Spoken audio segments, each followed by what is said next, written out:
Hello everyone. তো আজকের ক্লাসে তোমরা ষষ্ঠ শ্রেণী সায়েন্সের আমরা অধ্যায় 2 জীবজগৎ নিয়ে পড়ব। তো অধ্যায় 2 আজকের ক্লাসে আমরা এই একটা ক্লাসেই দেখব যে অধ্যায় 2 আমরা কিভাবে পড়তে পারি, এখান থেকে বইয়ের কোন কোন টপিকগুলো বেশি ইম্পর্টেন্ট এবং কোন কোন এমসিকিউগুলো, অনেকগুলো এমসিকিউ প্র্যাকটিস করব যাতে করে এমসিকিউর প্রিপারেশনটাও সাথে সাথে হয়ে যায়। তো জীবের বৈশিষ্ট্য, জীবজগতে আমরা প্রথমে যেটা পড়ব সেটা হলো জীবের বৈশিষ্ট্য। তাহলে যেসব বৈশিষ্ট্যের উপস্থিতি কোনো বস্তুকে জীব হিসেবে চিহ্নিত করে সেগুলোকেই বলা হয় জীবের বৈশিষ্ট্য।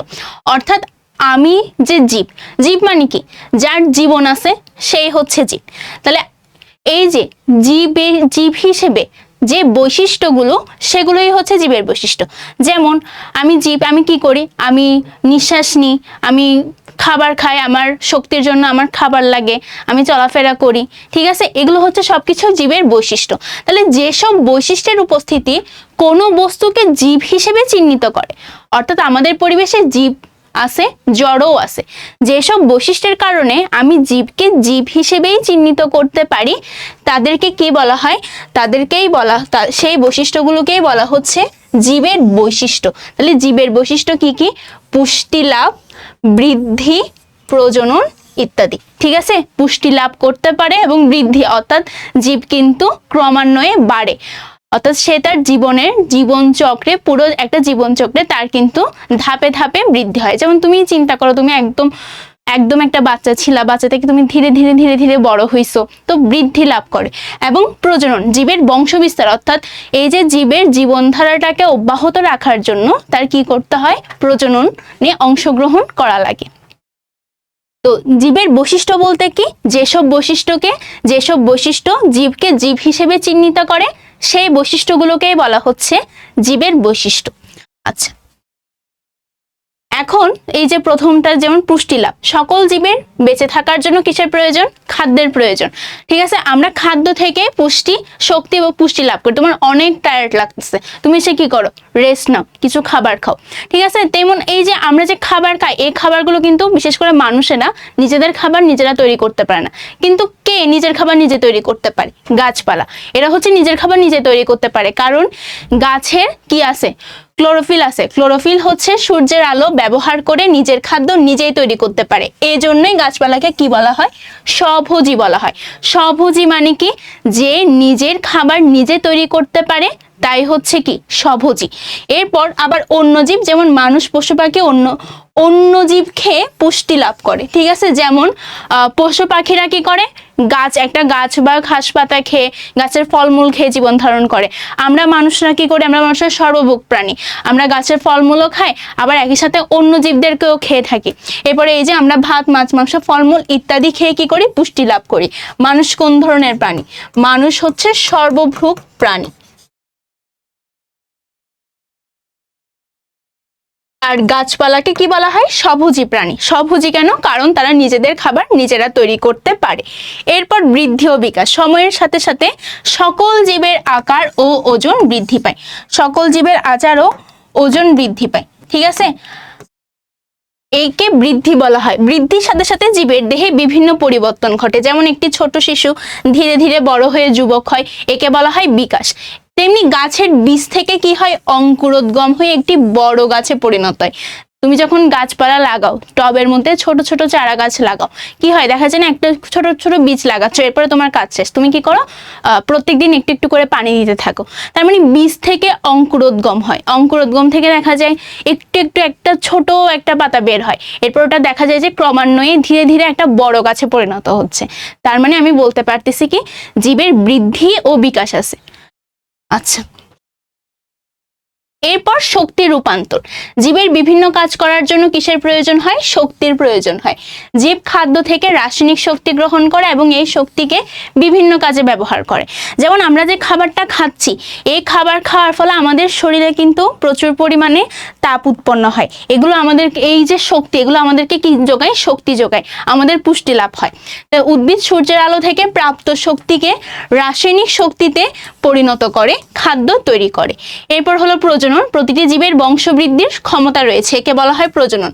প্রজননের মাধ্যমে জীব তাদের মতো নতুন জীব তৈরি করে। ঠিক আছে, অর্থাৎ জীব তাদের মতো নতুন জীব উৎপন্ন করার যে প্রক্রিয়া সেটাকে বলা হচ্ছে প্রজনন। মানুষ সন্তান উৎপন্ন করে, পাখি ডিম পাড়ে, গাছ বীজ উৎপন্ন করে। পরিবেশের প্রতি প্রতিক্রিয়া, জীবের চারপাশে পরিবেশের প্রতি প্রতিক্রিয়া প্রদর্শনের ক্ষমতা থাকে। যেমন আমরা গরম কিছু ছুঁলে হাত সরিয়ে নিই, সূর্যমুখী ফুল সূর্যের দিকে মুখ করে থাকে, এগুলো হলো পরিবেশের প্রতি প্রতিক্রিয়া। অর্থাৎ তুমি তোমার আশেপাশে যা কিছুই দেখো, একটা জীবকে চিহ্নিত করার জন্য যত কিছু রয়েছে সবকিছুই হচ্ছে জীবের বৈশিষ্ট্য। জাস্ট ওই কথাগুলোকে একটু ফর্মাল ওয়েতে বইয়ের মাধ্যমে এখানে উপস্থাপন করছে। এরপর অভিযোজন। অভিযোজন মানে কি? অভিযোজন মানে হচ্ছে নতুন পরিবেশের সাথে খাপ খাইয়ে নেওয়া। পরিবেশের সাথে খাপ খাইয়ে টিকে থাকার জন্য জীবের বিভিন্ন রকম অভিযোজন ক্ষমতা থাকে। যেমন মরুভূমির উটে দীর্ঘ সময় ধরে পানি ছাড়ার ক্ষমতা থাকে। ঠান্ডা প্রদেশের ভালুকের শরীরে ঘন লোম থাকে যা তাদেরকে ঠান্ডা থেকে রক্ষা করে। অর্থাৎ তুমি দেখবা যে এক এক পরিবেশ ভেদে এক এক রকম প্রাণী টিকে থাকে। সব পরিবেশে সব ধরনের প্রাণী টিকে থাকে না। যেমন তুমি ভালুককে তুমি এখানে নিয়ে আসো, বাংলাদেশে নিয়ে আসো, যে হচ্ছে গিয়ে উত্তর মেরুতে নর্থ পোলের দিকে থাকে, ওরা কিন্তু এই পরিবেশে কিন্তু টিকে থাকতে পারবে না, কারণ এখানে তাদের অনেক গরম লাগবে। তারা কিন্তু ঠান্ডা পরিবেশে বসবাসের জন্য উপযুক্ত। তো এই যে প্রত্যেকটা জীব তাদের নিজস্ব পরিবেশের সাথে যে খাপ খাইয়ে নেওয়ার প্রবণতা, এটাকে বলতেছি আমরা কি? অভিযোজন। তাহলে আমরা জীবের বৈশিষ্ট্যের উপর কি কি শিখছি সেটা একটু বলি। দেখো, প্রথমে আমরা কি শিখছি? প্রথমে আমরা শিখছি পুষ্টিলাভ, বৃদ্ধি ও বিকাশ। তো পুষ্টিলাভ, বৃদ্ধি, বিকাশ লিখে ফেলো। পুষ্টিলাভ, বৃদ্ধি, বিকাশ, বৃদ্ধি ও বিকাশ। ঠিক আছে। এরপর হচ্ছে শক্তির রূপান্তর, শক্তির রূপান্তর। এরপর শিখছি প্রজনন। এরপরে শিখছি পরিবেশের প্রতি প্রতিক্রিয়া, পরিবেশের প্রতি প্রতিক্রিয়া। এরপরে অভিযোজন। তাহলে এই 6টা বৈশিষ্ট্যই আমরা শিখছি জীবের বৈশিষ্ট্য থেকে। ঠিক আছে। পুষ্টিলাভ, বৃদ্ধি, বিকাশ, শক্তি রূপান্তর, প্রজনন, পরিবেশের প্রতি প্রতিক্রিয়া, অভিযোজন। একদম যে বইয়ের মতো ঠাটা মুখস্থ করার কোনো প্রয়োজন নাই, জিনিসগুলো বুঝো যে কি হচ্ছে কি হচ্ছে না, এরপর পরীক্ষা হলে নিজেই লিখতে পারবা। এরপর হচ্ছে সূক্ষ্ম বৈশিষ্ট্য দেখা হয়েছে জীব ও জড়বস্তুর মধ্যে। এরা পুষ্টি লাভ করে, জড়বস্তু করে না। জীবের বৃদ্ধি হয় জৈবিক প্রক্রিয়ায়, এরা হলো বাহ্যিক উপাদান সংযোজনের মাধ্যমে বৃদ্ধি হয়। প্রজনন করে, জীব প্রজনন করে, জড়বস্তু করে না। পরিবেশের প্রতি প্রতিক্রিয়া প্রদর্শন করে, এরা প্রদর্শন করে না। এরপরে হচ্ছে জীবের বৈশিষ্ট্য হচ্ছে মানুষ, গাছপালা। এরপর জড়বস্তু হলো কি? পাথর ও পানি। এরপর আসো জীবের শ্রেণীবিন্যাস। দেখো, আমাদের চারপাশে কিন্তু অনেক ধরনের জীব আছে। এমন অনেক জীব আছে যাদের কথা হয়তো বা আমরা নিজেরাও জানি না, যাদের নাম হয়তো বা আমরা জানি না।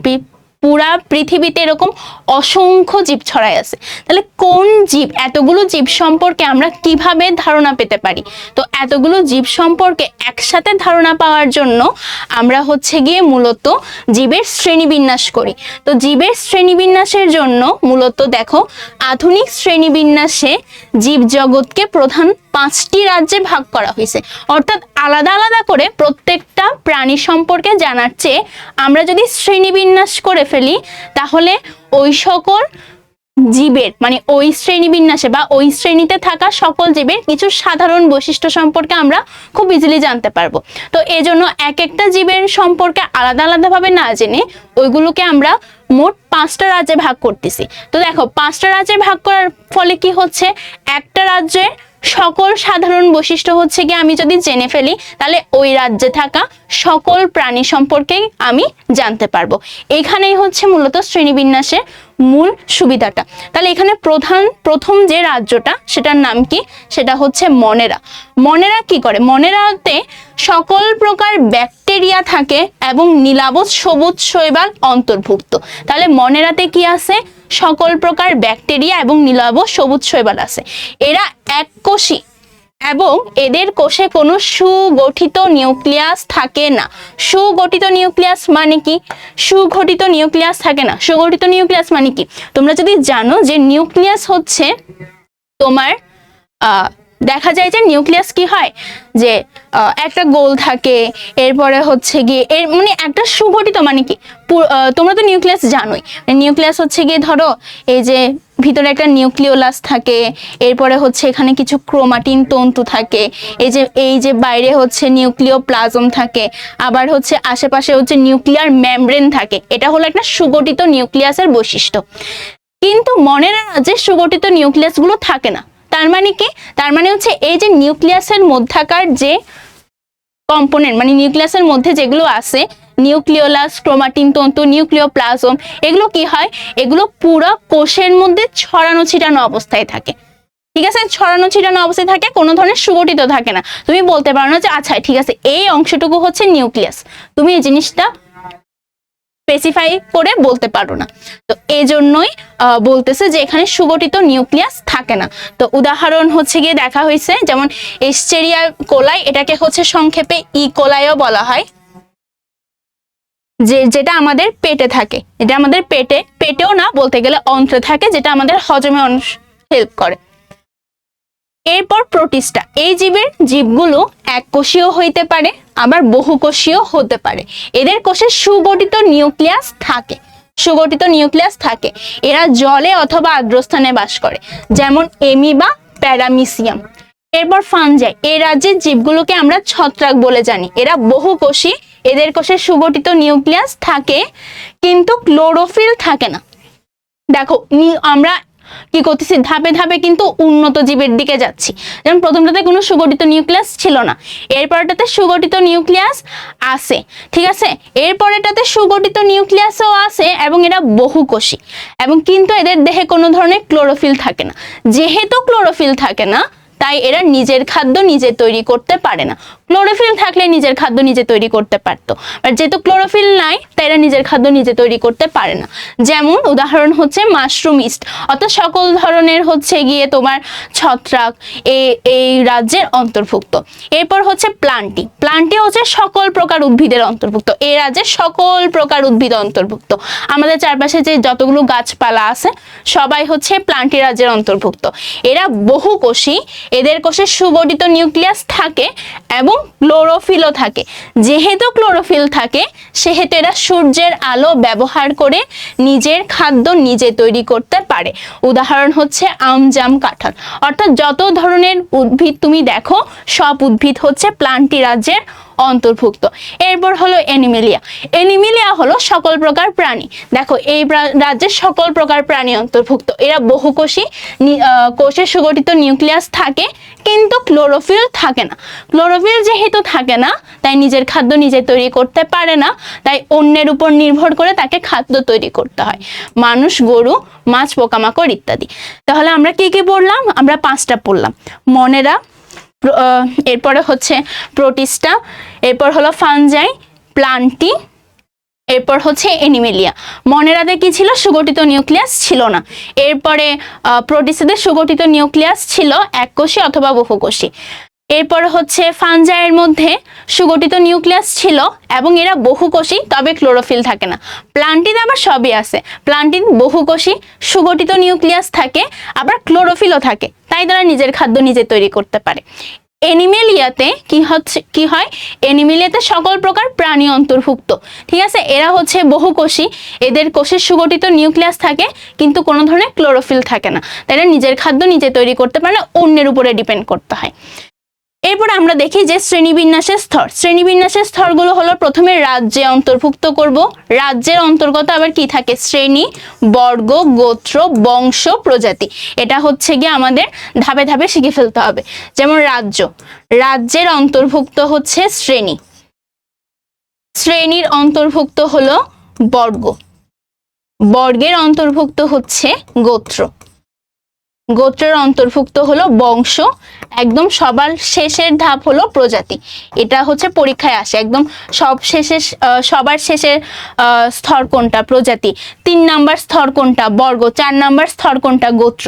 তো এরকম হচ্ছে স্তরগুলো কিন্তু তোমাদের মনে রাখতে হবে। এরপর শ্রেণীবিন্যাসের উপকারিতা। প্রথম উপকারিতা হচ্ছে সহজে ধারণা লাভ করা যায়, জীবের মধ্যে আন্তঃসম্পর্ক বোঝা যায়। নতুন জীব শনাক্তকরণ, কোনো একটা নতুন জীব শনাক্ত করা হয়েছে, নতুন জীব শনাক্ত করার পরে তুমি বৈশিষ্ট্যগুলো মিলাই কোনো একটা রাজ্যের মধ্যে ওইটাকে ঢুকাই দিতে পারো এবং নামকরণ করা সহজ হয়। বিবর্তনের ধারা অনুসরণ করা যায় যে কোন রাজ্য থেকে এটার বিবর্তনটা হয়েছে।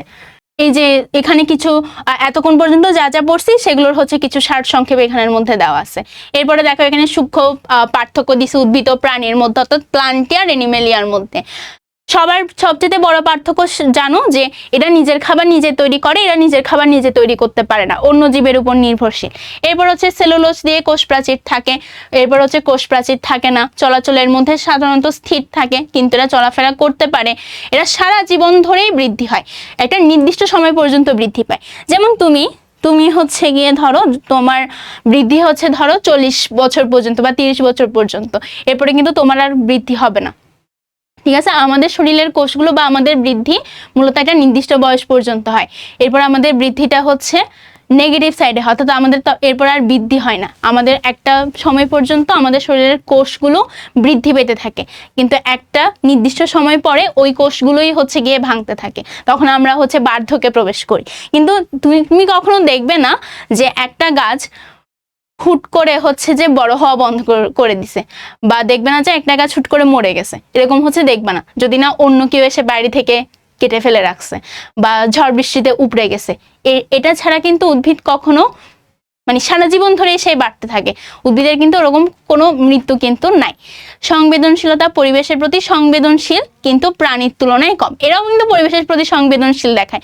অর্থাৎ অনেক বেশি যখন সূর্যের আলো থাকে, খরা হয়, তখন কি হয়, তখন মাটি থেকে পানি নিতে পারে না।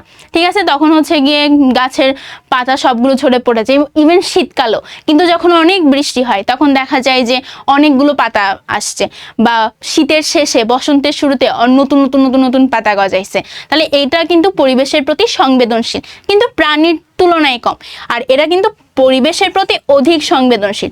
মূলত এই লাস্টের পয়েন্টটাই হলো প্রাণীকে উদ্ভিদের চাইতে বেশি সুপেরিয়র করছে।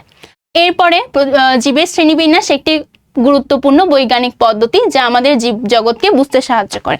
আমি শুরুতেই বলছি যে প্রত্যেকটা জীব সম্পর্কে আলাদা আলাদাভাবে না জেনে আমরা যদি শ্রেণীবিন্যাসের মাধ্যমে জানি, তাহলে দেখা যায় যে আমরা জীব জগৎ সম্পর্কে খুব দ্রুত একটা জীব জগৎ সম্পর্কে খুব দ্রুত কি করতে পারতেছি, ধারণা লাভ করতে পারতেছি। এরপর অপুষ্পক উদ্ভিদ, নাম শুনেই বুঝতে পারতেছো অপুষ্পক উদ্ভিদ, যে উদ্ভিদগুলো ফুল ফোটায় না, এটাই হচ্ছে অপুষ্পক উদ্ভিদ। ঠিক আছে, অপুষ্পক উদ্ভিদ কি, যারা হলো ফুল ফোটায় না, অপুষ্পক। পুষ্পক মানে ফুল, আর মানে একটা অযুক্ত হলে কি হচ্ছে, বিপরীত বিপরীত জিনিস বুঝাচ্ছে। তাহলে অপুষ্পক উদ্ভিদ মানে কি, যারা ফুল ফোটায় না। তো যেহেতু ফুল ফোটায় না, ফুল না ফোটালে কি হয়, ফল ও বীজ কোনোটাই তৈরি হয় না। এরা বংশবৃদ্ধির জন্য কি করে, স্পোর নামক ক্ষুদ্র এককোষী বস্তু তৈরি করে। মস, ফার্ন ইত্যাদি হলো অপুষ্পক উদ্ভিদের উদাহরণ। এরপর অপুষ্পক উদ্ভিদের শ্রেণীবিভাগ দেখো, সমাঙ্গ বর্গীয় উদ্ভিদ। সমাঙ্গ মানে কি, সমান অঙ্গ। সমাঙ্গ, এই যে আমরা নাম থেকে মনে রাখবো, সমাঙ্গ মানে কি, সমান অঙ্গ। অর্থাৎ এসব উদ্ভিদের দেহে মূল কোথায়, কাণ্ড কোথায়, পাতা কোথায় বিভক্ত করা যায় না। এজন্য বলছে এসব উদ্ভিদের দেহে মূল, কাণ্ড, পাতায় বিভক্ত করা যায় না। এদের ক্লোরোফিল আছে, উদ্ভিদ ক্লোরোফিল থাকবে, তাই নিজের খাদ্য নিজে তৈরি করতে পারে, তারা হলো শৈবাল, যেমন স্পাইরোগাইরা। আর যাদের দেহে ক্লোরোফিল নাই, তারা নিজের খাদ্য নিজে তৈরি করতে পারে না, তারা হলো ছত্রাক। তাহলে সমাঙ্গবর্গীয় উদ্ভিদের মধ্যে দুই রকমের উদ্ভিদ আছে, একটা হচ্ছে শৈবাল, একটা হলো ছত্রাক। শৈবাল যারা, ওদের দেহে ক্লোরোফিল আছে, তাই নিজের খাদ্য নিজে তৈরি করতে পারে। আর ছত্রাক যারা, তাদের দেহে ক্লোরোফিল নাই, তাই তারা নিজের খাদ্য নিজে তৈরি করতে পারে না। এরপর মসবর্গীয় উদ্ভিদ, এদের দেহ কাণ্ড, পাতায় বিভক্ত করা যায়, কিন্তু এদের কোনো মূল নাই। তাহলে মসবর্গীয় উদ্ভিদ কি, এদের দেহ কাণ্ড দেখবা, পাতাও দেখবা, কিন্তু কোনো মূল নাই। মূলের পরিবর্তে কি আছে, রাইজোয়েট নামক সূত্রাকার অঙ্গ থাকে। এই যে আমি দাগায় দিচ্ছি, এগুলোই পড়বা। সাধারণত এরা পুরনো ভেজা দেওয়ালে কার্পেটের মতো নরম আস্তরণ করে জন্মায়, যেমন ব্রায়াম। এই যে উদাহরণগুলো, মশবর্গীয় উদ্ভিদের নাম লিখো। একটা মশবর্গীয় বা নিচের কোন উদ্ভিদে রাইজোয়েট নামক সূত্রাকার অঙ্গাণু থাকে? এই প্রশ্নগুলো হচ্ছে গিয়ে তোমার পরীক্ষায় বারবার করে আসবে। এরপর ফার্নবর্গীয় উদ্ভিদ। ফার্নবর্গীয় উদ্ভিদের দেহ মূল, কাণ্ড, পাতায় বিভক্ত করা যায়। এদের দেহে পরিবহন টিস্যু থাকে এবং কচি পাতাগুলো কুণ্ডলিত থাকে। ঠিক আছে, বাড়ির পাশে স্যাঁতসেঁতে ছায়াযুক্ত স্থানে পুরনো দেয়ালের প্রাচীর এদের জন্মাতে দেখা যায়, যেমন টেরিস। তাহলে অপুষ্পক উদ্ভিদের আমরা 3টা শ্রেণীবিন্যাস শিখছি। যেমন প্রথমটা হলো সমাঙ্গবর্গীয়, যাদেরকে কিসে ভাগ করা যায়? যাদেরকে হচ্ছে মূল, কাণ্ড, পাতায় ভাগ করা যায় না, সমানাঙ্গ। এরপরে মসবর্গীয়, যাদেরকে মূলে ভাগ করা যায় না, অর্থাৎ যাদের কোনো মূল নাই, মসবর্গীয় উদ্ভিদ। এরপরেরটা হলো ফার্নবর্গীয় উদ্ভিদ, এদেরকে কিন্তু মূল, কাণ্ড, পাতায় ভাগ করা যায় এবং এদের দেহে কি আছে? পরিবহন টিস্যু আছে। তো এভাবে যদি পার্থক্যগুলো, অর্থাৎ শিখার সময় যখন 3টার মধ্যে, অর্থাৎ 3টা শ্রেণীবিন্যাস শিখলাম, 3টার মধ্যে পার্থক্য সহ শিখি, তাহলে কিন্তু অনেক বেশি ভালো মনে থাকবে। এরপর হচ্ছে গুরুত্বগুলো শিখবা, যে পরিবেশগত ভারসাম্য রক্ষা করে, খাদ্য তৈরি করতে সাহায্য করে। এরপর অপুষ্পক উদ্ভিদ থেকে বিভিন্ন ধরনের ওষুধ তৈরি করা যায়। এরপর হচ্ছে সপুষ্পক উদ্ভিদ। সপুষ্পক উদ্ভিদ মানে কি? যেসব উদ্ভিদ হচ্ছে ফুল ফোটায় তারাই হচ্ছে সপুষ্পক উদ্ভিদ। যেমন ফুলের মাধ্যমে পরাগায়ন প্রক্রিয়ায় এদের বংশ বিস্তার ঘটে। ঠিক আছে, ফুলের মাধ্যমে, অর্থাৎ যাদের ফুল আছে তারাই হলো সপুষ্পক উদ্ভিদ। তো বীজের আবরণের উপরে ডিপেন্ড করে সপুষ্পক উদ্ভিদকে আবার নগ্নবীজি, আবৃতবীজি, এই 2 ভাগে ভাগ করা যায়। ওই যে বললাম, নাম থেকে মনে রাখবো। তাহলে দেখো, নগ্নবীজি, নগ্ন মানে কি? অর্থাৎ যেখানে হচ্ছে গিয়ে কোনো আবরণ থাকে না, অর্থাৎ যাদের বীজে আবরণ নাই, যাদের বীজে আবরণ নাই তারা হলো নগ্নবীজি। যাদের বীজে আবরণ নেই তারা নগ্নবীজি। আর আবৃত বীজ কি? যাদের বীজ আবৃত থাকে তারা হলো আবৃতবীজি। এই যে নাম থেকে মনে রাখবো, যাদের বীজে কি থাকে? আবরণ আছে, তারা হলো আবৃতবীজি উদ্ভিদ। তাহলে সপুষ্পক উদ্ভিদে কি আছে? ফল ফোটায়। যেহেতু ফুল ফোটায় তাহলে এদের ফল আছে, বীজও হবে। তো এক্ষেত্রে বীজের আবরণের উপরে ভিত্তি করে আমরা সপুষ্পক উদ্ভিদকে 2 ভাগে ভাগ করি, নগ্নবীজি, আবৃতবীজি। নগ্নবীজি মানে যাদের বীজে কোনো আবরণ নাই, আর আবৃতবীজি মানে যাদের বীজে আবরণ আছে। নগ্নবীজি উদ্ভিদের ফুলে কি থাকে না? গর্ভাশয় থাকে না বলে ফল উৎপন্ন হয় না। যাদের শুধুমাত্র বীজই থাকে, কোনো গর্ভাশয় থাকে না, তাই ফল উৎপন্ন হয় না। এবং এদের বীজ কি থাকে? নগ্ন অবস্থায় থাকে। উদাহরণগুলো দেখো, সাইকাস, পাইনাস।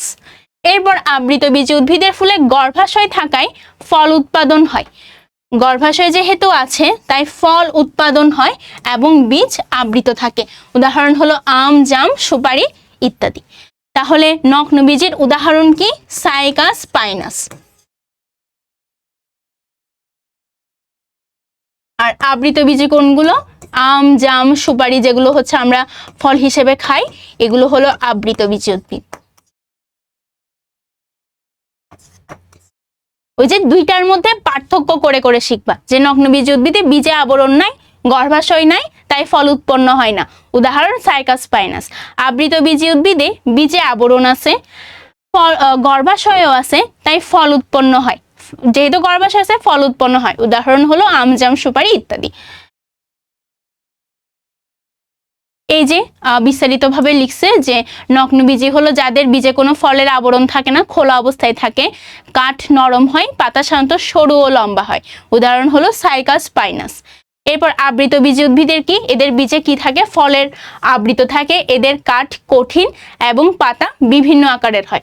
উদাহরণ হচ্ছে আম, জাম, ধান। আবার আবৃতবীজি উদ্ভিদের 2টা শ্রেণী আছে। একটা হলো একবীজপত্রী, দ্বিবীজপত্রী। একবীজপত্রী মানে কি? যাদের বীজে শুধুমাত্র একটা মাত্র বীজপত্র আছে, তারা একবীজপত্রী, যেমন ধান, গম, পেঁয়াজ। দ্বিবীজপত্রী মানে কি? 2টা বীজপত্র। দ্বি মানে কি? দ্বি মানে হচ্ছে 2। তার মানে যাদের বীজে 2টা বীজপত্র থাকে তাদেরকে বলা হচ্ছে দ্বিবীজপত্রী, যেমন আম, জাম, শিম। এরপরে গুরুত্ব দেখবা, খাদ্য পায়, অক্সিজেন, বস্তু, ঔষধ, আবাসন ইত্যাদি আমরা হচ্ছে সপুষ্পক উদ্ভিদ থেকে পেয়ে থাকি। এরপর হচ্ছে অমেরুদণ্ডী প্রাণী। তো আমাদের চারপাশে অনেক ধরনের প্রাণী আমরা দেখতে পাই। তো প্রাণীদেরকে আমরা মূলত দুই ভাগে ভাগ করি, একটা হচ্ছে যাদের মেরুদণ্ড আছে, আর একটা হচ্ছে যাদের মেরুদণ্ড নাই। যাদের মেরুদণ্ড নাই তাদেরকে বলা হচ্ছে অমেরুদণ্ডী প্রাণী, আর যাদের মেরুদণ্ড আছে এদেরকে বলা হয় মেরুদণ্ডী প্রাণী। তাহলে যাদের মেরুদণ্ড থাকে না তাদেরকে আমরা বলি অমেরুদণ্ডী প্রাণী, তাদেরকে আমরা কি বলতেছি? অমেরুদণ্ডী প্রাণী বলি। তো যারা অমেরুদণ্ডী তাদের আবার কি থাকে না? কঙ্কাল থাকে না। আমাদের কিন্তু কঙ্কাল আছে, যেহেতু আমাদের কঙ্কাল আছে তাই আমরা হচ্ছে মেরুদণ্ডী প্রাণী। তো অমেরুদণ্ডী প্রাণীদের সাধারণ বৈশিষ্ট্য কি? মেরুদণ্ডের অভাব, কঙ্কালের অভাব। এটা আমরা শিখে ফেলবো যে অমেরুদণ্ড মানে মেরুদণ্ড নাই, মেরুদণ্ড নাই মানে কঙ্কাল নাই। আবার কঙ্কাল নাই, এরপরে কি? এদের সরল চোখ আছে। দেহের গঠনটা, তো চোখের গঠনটা অত্যন্ত সরল প্রকৃতির। কিছু পৃথিবীর একজোড়া চোখ, কিছু প্রাণীর একজোড়া চোখের পরিবর্তে অনেকগুলো চোখ একসাথে থাকে, যেমন পুঞ্জাক্ষী। পুঞ্জাক্ষী কার থাকে? মৌমাছির। মৌমাছির হচ্ছে পুঞ্জাক্ষী থাকে, বা প্রজাপতির, এদের হচ্ছে পুঞ্জাক্ষী থাকে। এদের কিন্তু কোনো ধরনের মেরুদণ্ড নাই, এরা অমেরুদণ্ডী প্রাণী। এদের চোখটা হচ্ছে সরল চোখ। এরপর হচ্ছে লেজের অভাব, এবং অমেরুদণ্ডী প্রাণীর কিন্তু কোনো ধরনের লেজ থাকে না। তাহলে অমেরুদণ্ডী মানে কি? মেরুদণ্ড নাই। মেরুদণ্ড না থাকলে কি নাই? কঙ্কাল নাই। কঙ্কাল নাই, এরপরে কি থাকে? সরল চোখ থাকে। এরপরে কিসের অভাব আছে? লেজের অভাব আছে। ঠিক আছে, এরপরে হচ্ছে গিয়ে এগুলো হচ্ছে একটু পড়ে ফেলবা, যে এদের সন্ধিযুক্ত পা, পুঞ্জাক্ষ থাকে। এরপরে হচ্ছে দেহগুলো খণ্ডে খণ্ডে বিভক্ত হয়, দেহ শক্ত খোলস দ্বারা আবৃত থাকে, যেমন প্রজাপতি, মশা, মাছি, তেলাপোকা। এরপরে হলো গিয়ে পৃথিবীতে পতঙ্গ শ্রেণীভুক্তের সংখ্যা সবচেয়ে বেশি। এই লাইনটি ইম্পর্টেন্ট, যে পৃথিবীতে পতঙ্গ শ্রেণীভুক্ত প্রাণীদের সংখ্যা সবচেয়ে বেশি। এদের দেহ 3টি অংশে বিভক্ত থাকে, মস্তক, বক্ষ, উদর, অর্থাৎ মাথা, বুক আর হলো পেট। এদের সন্ধিযুক্ত পা ও পুঞ্জাক্ষী থাকে। কিছু পতঙ্গ আমাদের উপকার করে, যেমন মৌমাছি থেকে আমরা মধু পাই, রেশম পোকা থেকে আমরা রেশম পাই।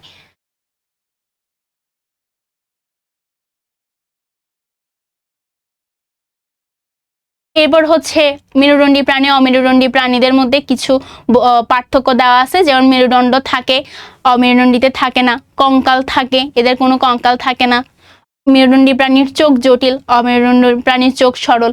লেজ মেরুদণ্ডী প্রাণীর সাধারণত থাকে, আর অমেরুদণ্ডী প্রাণীর সাধারণত থাকে না। তো উদাহরণ দিয়ে দিছে, যে মেরুদণ্ডী প্রাণীর উদাহরণ হলো মানুষ, গরু, মাছ, পাখি। আর অমেরুদণ্ডীর উদাহরণ হচ্ছে কেঁচো, মশা, শামুক। তাহলে মেরুদণ্ড আছে মানে তারা মেরুদণ্ডী প্রাণী, মেরুদণ্ড নাই মানে হলো তারা অমেরুদণ্ডী প্রাণী। আর মেরুদণ্ড থেকে কি আসতেছে? কঙ্কাল আসতেছে। মেরুদণ্ড থাকলে কঙ্কাল থাকবে, মেরুদণ্ড না থাকলে কঙ্কাল থাকবে না। এরপরে মেরুদণ্ড যদি থাকে তাহলে চোখটা জটিল প্রকৃতির হবে, মেরুদণ্ড যদি না থাকে তাহলে চোখটা সরল প্রকৃতির হবে। এরপর আবার মেরুদণ্ড যদি থাকে তাহলে লেজ থাকবে, মেরুদণ্ড যদি না থাকে তাহলে লেজ থাকবে না। এই যে একদম ইজি। এরপরে মেরুদণ্ড প্রাণীর উদাহরণগুলো দেওয়া হয়েছে, যে বললাম মেরুদণ্ড থাকবে, কঙ্কাল থাকবে, পাখনা বা পা থাকে শান্ত চলাফেরা করার জন্য। এরপরে চোখ থাকবে, চোখটা জটিল প্রকৃতির হয়। এরপরে লেজ থাকবে, মানুষের লেজ থাকে না, মানুষ ছাড়া সকল মেরুদণ্ডী প্রাণীর লেজ থাকে। লেজ ভারসাম্য রাখতেও চলনে সাহায্য করে। এরপরে শ্বসন, মেরুদণ্ডী প্রাণীরা ফুলকা বা ফুসফুসের সাহায্যে শ্বাসকার্য চালায়, অর্থাৎ তাদের শ্বসনের জন্য হয় ফুলকা থাকবে, নয় হলো ফুসফুস থাকবে। এরপর অমেরুদণ্ডী প্রাণীদের শ্রেণী বিভাগের ক্ষেত্রে আমরা দেখতেছি যে মৎস্য শ্রেণী, উভচর শ্রেণী, সরীসৃপ শ্রেণী। মৎস্য মানে হচ্ছে মাছ, যারা জলে বসবাস করে। উভচর মানে যারা জলে স্থলে দুই জায়গায় বসবাস করে, তারা হলো উভচর শ্রেণী। আর সরীসৃপ শ্রেণী কি? যারা হলো এই শ্রেণীর প্রাণীরা ডাঙায় বসবাস করে এবং ডিম পাড়ে। সরীসৃপ মানে হচ্ছে তারা বুকের উপরে ভর দিয়ে চলে, যেমন গিরগিটি, কুমির, সাপ, এগুলো হচ্ছে সরীসৃপ শ্রেণী। তারা ডাঙায় বসবাস করে এবং ডিম পাড়ে। সবচাইতে উল্লেখযোগ্য বৈশিষ্ট্য, তারা বুকের উপর ভর করে চলাফেরা করে। এরপর পক্ষী শ্রেণী। পক্ষী শ্রেণী মানে হচ্ছে কারা? পাখি, অর্থাৎ পাখির কি থাকে? পালক থাকে, ডানা থাকে। কিছু পক্ষী আবার উড়তে পারে না, যেমন উট পাখি, পেঙ্গুইনেরা উড়তে পারে না। আর স্তন্যপায়ী মানে কি? স্তন্যপায়ী হচ্ছে গিয়ে আমরা যারা আছি, অর্থাৎ এসব প্রাণীদের লোম থাকে এবং এরা বাচ্চা প্রসব করে এবং মা তাদের বাচ্চাদের জন্য কি করে, বুকের দুধ খাওয়ায়। এই জন্যই তাদেরকে বলা হচ্ছে স্তন্যপায়ী প্রাণী। যেমন বানর, ইঁদুর, কুকুর, বিড়াল ইত্যাদি হলো এগুলোই হচ্ছে কি স্তন্যপায়ী শ্রেণীর অন্তর্ভুক্ত। এখন হচ্ছে আমরা এমসিকিউ গুলো দেখি। ইউপ্লেনা কোন রাজ্যের অন্তর্ভুক্ত? ইউপ্লেনা হচ্ছে প্রোটিস্টা রাজ্যের অন্তর্ভুক্ত। ওই যে আমাদের 2 নাম্বার যে শ্রেণীটা ছিল, মনেরা, প্রোটিস্টা, ফানজাই, প্লান্টি, এরপর হচ্ছে এনিমেলিয়া। এই যে ইউপ্লেনা কোন রাজ্যের অন্তর্ভুক্ত? এ হলো প্রোটিস্টা রাজ্যের অন্তর্ভুক্ত। এরপর পরভোজী জীবের বৈশিষ্ট্য হলো পরভোজী। দেখো, পরভোজী মানে কি? যারা অন্যের উপরে ডিপেন্ড করে, সূর্যালোকের উপস্থিতিতে খাদ্য তৈরি করে না। স্বভোজী হলে সে সূর্যালোকের উপস্থিতিতে খাদ্য তৈরি করত। যেহেতু পরভোজী, সে কিন্তু কখনো সূর্যালোকের উপস্থিতিতে বা যে কোনো ভাবে খাদ্য তৈরি করতে পারবে না। তার খাদ্য তৈরি করার জন্য তার অন্যের উপরে ডিপেন্ড করতে হয়, এজন্যই তার নাম পরভোজী। তাহলে এটার অ্যান্সার হচ্ছে 2 আর 3। এই যে 2 আর 3।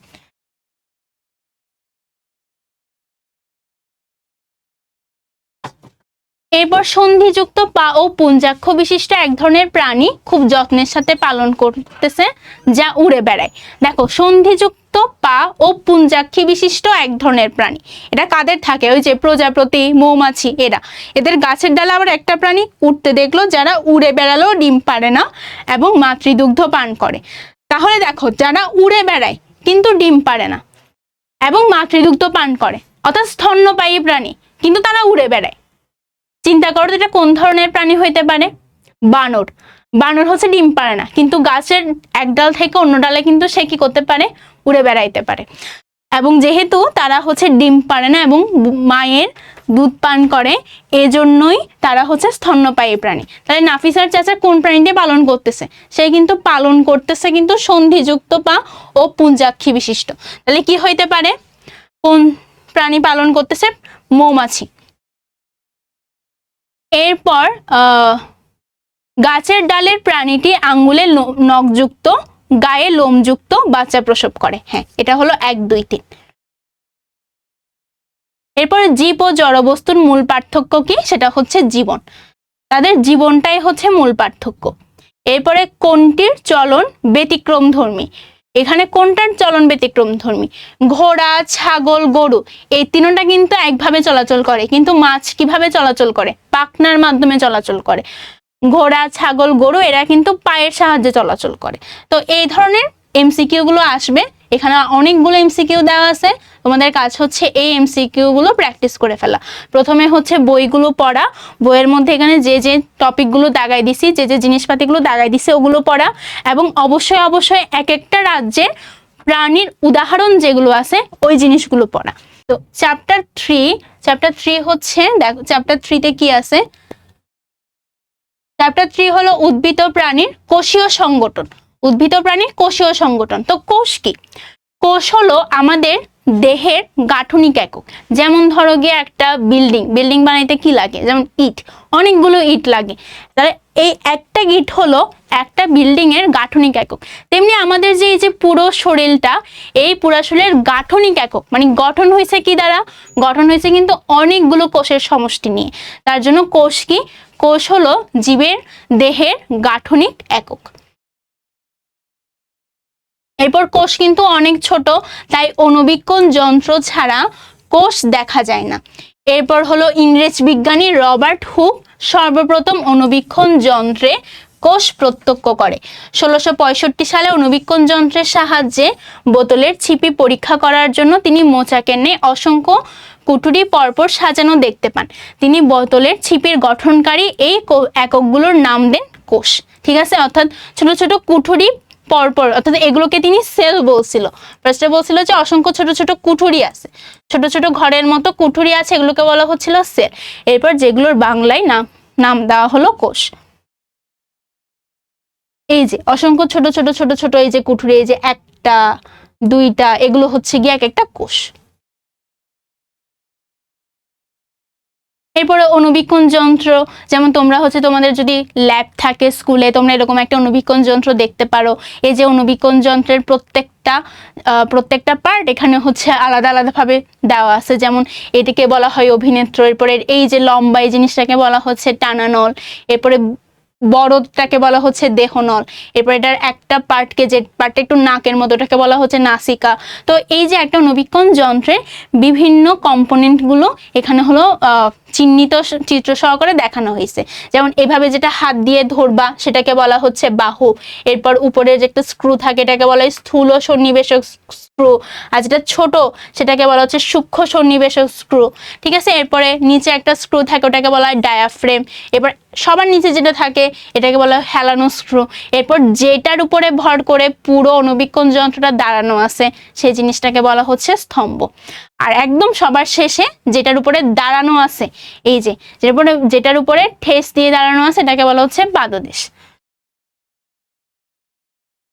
এরপর জীবকোষের প্রকারভেদ। নিউক্লিয়াসের উপস্থিতি বা অনুপস্থিতির উপর ভিত্তি করে কোষকে প্রধানত দুই ভাগে ভাগ করা হয়েছে, যেমন আদিকোষ, প্রকৃত কোষ। তো আদিকোষ মানে কি? যাদের কোষে নিউক্লিয়াস নাই তারা হচ্ছে আদিকোষী, আর যেসব কোষের নিউক্লিয়াস আছে তারা হচ্ছে প্রকৃত কোষী। আবার প্রকৃত কোষকে কাজের ভিত্তিতে দুই ভাগে ভাগ করা হয়েছে, দেহকোষ, জনন কোষ। দেহকোষ মানে কি? দেহকোষ হচ্ছে দেহের গঠন ও বৃদ্ধিতে সাহায্য করে। জনন কোষ মানে কি? ওই যে বলা হয়েছিল অধ্যায় 2-এ যে জীব প্রজনন করবে, তো জীবের প্রজনন কাজে যে কোষগুলো ব্যবহার করা হয় সেই কোষগুলোকে কি বলা হচ্ছে? সে কোষগুলোকে বলা হয় জনন কোষ। জনন কোষের কাজই হলো জীবের প্রজননে অংশ নেওয়া। জীবের দেহে বিভিন্ন আকৃতির কোষ দেখা যায়, যেমন গোলাকার, ডিম্বাকার, আয়তাকার। সাধারণত কোষ এতই ক্ষুদ্র যে খালি চোখে দেখা যায় না। তাহলে আমরা শিখলাম যে নিউক্লিয়াস থাকলে তাদেরকে বলা হচ্ছে আদিকোষ, নিউক্লিয়াস না থাকলে বলা হয় আদিকোষ। আদিকোষ মানে নিউক্লিয়াস থাকে না, লিখে ফেলো আদিকোষ, নিউক্লিয়াস থাকে না। আদিকোষ মানে হলো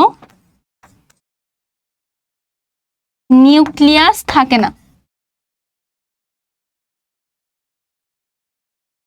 প্রকৃত কোষ মানে হলো নিউক্লিয়াস থাকে।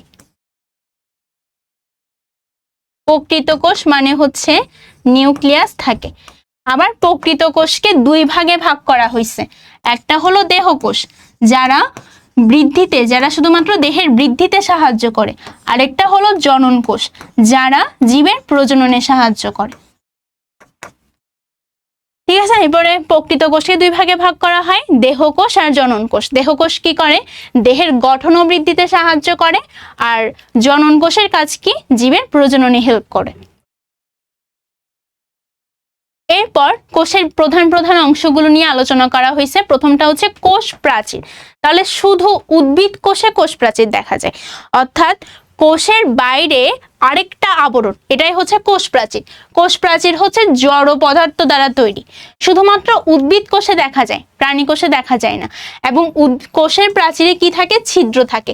এই যে দেখো, এই যে ধরো, এটা হচ্ছে পুরো একটা কোষ, এই কোষের বাইরে এরকম হচ্ছে আবরণ থাকে, এবং এদের মাঝখানে মাঝখানে আবার ছিদ্র থাকে। এই যে মাঝখানে মাঝখানে আবার ছিদ্র থাকে। এই যে বাইরে যেটা আঁকতেছি না, এটাই হলো একটা কোষ প্রাচীর। এই কোষ প্রাচীরটা শুধু তুমি কোথায় দেখবা? উদ্ভিদ কোষেই দেখবা, প্রাণী কোষে দেখবা না। এবং এই যে ছিদ্র থাকে, এই ছিদ্রগুলোকে বলা হচ্ছে এক একটাকে কূপ। কোষ প্রাচীর কোষের আকার প্রদান করে এবং ভেতর ও বাইরের মধ্যে তরল পদার্থ চলাচল নিয়ন্ত্রণ করে। এরা ভিতরের অংশকে কি করে? রক্ষা করে। তাহলে কোষ প্রাচীর শুধুমাত্র উদ্ভিদ কোষে দেখা যায়, জড় পদার্থ দ্বারা তৈরি। কোষের প্রাচীর আবার ছিদ্র থাকে, যাদেরকে বলা হয় কূপ। কোষ প্রাচীর কোষের আকার প্রদান করে এবং তরল পদার্থের চলাচল নিয়ন্ত্রণ করে এবং ভিতরের অংশকে রক্ষা করে থাকে। এরপর প্রোটোপ্লাজম। প্রোটোপ্লাজম মানে কোষের প্রাচীরের অভ্যন্তরে যে জেলির নেই থকথকে আধা তরল বস্তু থাকে তাদেরকে বলা হয় প্রোটোপ্লাজম। এদেরকেই বলা হচ্ছে জীবনের ভিত্তি। এর তিনটি অংশ আছে, কোষঝিল্লি, সাইটোপ্লাজম, নিউক্লিয়াস। তাহলে প্রোটোপ্লাজমের কয়টা অংশ? প্রোটোপ্লাজমের তিনটা অংশ, কোষঝিল্লি, সাইটোপ্লাজম, নিউক্লিয়াস। প্রোটোপ্লাজম কি? প্রোটোপ্লাজম হলো কোষ প্রাচীরের অভ্যন্তরে পাতলা পর্দা বিশিষ্ট জেলির ন্যায় থকথকে তরল পদার্থই হলো প্রোটোপ্লাজম।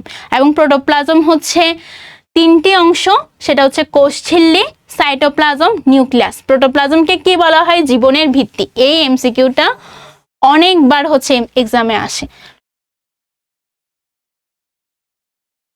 এরপরে হচ্ছে একটা উদ্ভিদ কোষ দেখানো হয়েছে, যেমন এই পার্টটুকুকে বলা হচ্ছে নিউক্লিয়াস। এরপরে এই যে এটাকে বলা হয় প্লাজমা মেমব্রেন। এরপরে এই যে জিনিসটাকে বলা হয় প্লাজমা মেমব্রেন। এরপরে এই যে ভিতরে এটাকে বলা হয় সাইটোপ্লাজম। এরপরে এই উদ্ভিদ কোষে ক্লোরোপ্লাস্ট দেখা যায়, লাইসোসোম। এরপরে হচ্ছে উদ্ভিদ কোষে কোষ প্রাচীর থাকে, এই যে কোষ প্রাচীর, এই যে এক একটা কূপ রয়েছে। এরপরে হচ্ছে ছোট ছোট এই যে একটা গহ্বর থাকে, একটা বড় গহ্বর, এই গহ্বরকে বলা হয় কোষ গহ্বর। এগুলো হচ্ছে আমরা আস্তে আস্তে আসতেছি। এরপর কোষঝিল্লি। প্রোটোপ্লাজমকে ঘিরে যে নরম পর্দা তাকে বলা হয় কোষঝিল্লি বা সেল মেমব্রেন। এটা কিন্তু একটা প্রোটোপ্লাজমের অংশ। এটি কোষের ভেতর ও বাইরের মধ্যে খনিজ পদার্থ, গ্যাস চলাচল নিয়ন্ত্রণ করে। সাইটোপ্লাজম কি? সাইটোপ্লাজম হচ্ছে পুরো প্রোটোপ্লাজম থেকে তুমি যদি নিউক্লিয়াসকে বাদ দিয়ে দাও, পুরো প্রোটোপ্লাজম থেকে যদি নিউক্লিয়াসকে বাদ দিয়ে দাও, তাহলে যেটা পড়ে থাকবে সেটাকে বলা হচ্ছে সাইটোপ্লাজম। এদের প্রধান কাজ হলো কোষের ক্ষুদ্র ক্ষুদ্র অঙ্গাণুগুলোকে ধারণ করা এবং কিছু শারীরবৃত্তীয় কাজ এখানে সম্পন্ন হয়, যেমন সালোক সংশ্লেষণ। এই যে সালোক সংশ্লেষণ, এটা কোন কোষে হয়? শুধুমাত্র উদ্ভিদ কোষে হয়। অর্থাৎ যাদের কোষে ক্লোরোফিল আছে সে সকল কোষেই শুধুমাত্র সালোক সংশ্লেষণ হবে, এবং যদি সালোক সংশ্লেষণ হয় সেটা সাইটোপ্লাজমেই হবে। সাইটোপ্লাজমে দেখা যায় এমন কয়েকটা ক্ষুদ্রাঙ্গের পরিচিতি নিম্নে দেওয়া হলো। প্রথমটাকে বলা হচ্ছে প্লাস্টিড। প্লাস্টিডকে বর্ণাধারও বলা হয়। কেন? কারণ হলো প্লাস্টিডে প্রাণীকোষান্ত প্লাস্টিড থাকে না। প্লাস্টিড কি করে? এই যে উদ্ভিদের বিভিন্ন বিভিন্ন ধরনের যে ফুল ফোটায়, ফল উৎপন্ন করে, এই যে রঙগুলো হচ্ছে গিয়ে প্লাস্টিডই প্রদান করে। এই জন্য প্লাস্টিডকে বলা হচ্ছে বর্ণাধার। সবুজ প্লাস্টিড প্রধানত খাদ্য তৈরিতে সাহায্য করে। অন্যান্য রঙের প্লাস্টিডগুলো উদ্ভিদের বিভিন্ন অঙ্গকে রঙিন করে আকর্ষণীয় করে তোলে। বর্ণহীন প্লাস্টিড যেগুলো আছে তারা হলো খাদ্য সঞ্চয় করে। তাহলে বর্ণযুক্ত প্লাস্টিডগুলো কি করে? উদ্ভিদের বিভিন্ন অঙ্গকে রঙিন করে। আর বর্ণহীন প্লাস্টিড কি করে? খাদ্য সঞ্চয় করে। এরপর কোষ গহ্বর। কোষ গহ্বর মানে হলো একটা বৃহৎ ফাঁকা জায়গা, ছোট ছোট ফাঁকা জায়গা বা বৃহৎ ফাঁকা জায়গা। বিশেষ করে যখন উদ্ভিদ কোষে দেখবা, উদ্ভিদ কোষে কোষ গহ্বরটা কিন্তু অনেক বড় থাকে। অর্থাৎ ফাঁকা জায়গা যেটা, ওই ফাঁকা জায়গাটা অনেক বড় থাকে। প্রাণী কোষে কোষ গহ্বর থাকে না বললেও চলে, বাট যদি থাকে তাহলে কোষ গহ্বরগুলো ছোট থাকে। এই যেটা হচ্ছে প্রাণী কোষে কোষ গহ্বর সাইজ হচ্ছে এটা, আর উদ্ভিদ কোষে কোষ গহ্বরের সাইজ হচ্ছে এটা। তাহলে প্রাণী কোষে কোষ গহ্বর থাকে না বললেও চলে, বাট থাকলেও খুবই ছোট। আর উদ্ভিদ কোষে কোষ গহ্বর থাকবেই, এবং কোষ গহ্বর কিন্তু আকারে অনেক বড় হয়। কোষ গহ্বর কোষ রসের আধার হিসেবে কাজ করে। অর্থাৎ কোষ রস হচ্ছে মূলত কোষ গহ্বর থেকেই পাওয়া যায়। এটা ছাড়া কোষের উপরে কোনো চাপ এলে তাও নিয়ন্ত্রণ করে। এরপরে কি? মাইটোকন্ড্রিয়া। অর্থাৎ আমাদের দেহে খাদ্য উৎপন্নের ফলে যে শক্তির প্রয়োজন, শক্তি উৎপাদন কেন্দ্র, এই শক্তি উৎপাদন কেন্দ্রটাই হলো মাইটোকন্ড্রিয়া। এই মাইটোকন্ড্রিয়াতে প্রায় সকল বিক্রিয়াগুলো ঘটে। এই মাইটোকন্ড্রিয়া দেখতে দণ্ডাকার, বৃত্তাকার বা তারকাকারও হইতে পারে। এরা দুই স্তর বিশিষ্ট ঝিল্লি দিয়ে আবৃত। বাইরের স্তর মসৃণ এবং ভিতরের স্তর ভাঁজ। এই যে বাইরের স্তরটা হচ্ছে মসৃণ থাকে, তবে ভিতরের স্তরটা হলো ভাঁজ কাটা থাকে, এরকম হলো ভাঁজ ভাঁজ থাকে। তোমরা যদি চিত্র দেখো, ভিতরের স্তরটা ঠিক ওইরকম ভাঁজ থাকে। তাহলে মাইটোকন্ড্রিয়াতে দুইটা স্তর, বাইরের স্তরটা একদম মসৃণ, তবে ভিতরের স্তরটা ভাঁজ থাকে। মাইটোকন্ড্রিয়াকে কি বলা হয়? শক্তির আধার বলা হয়।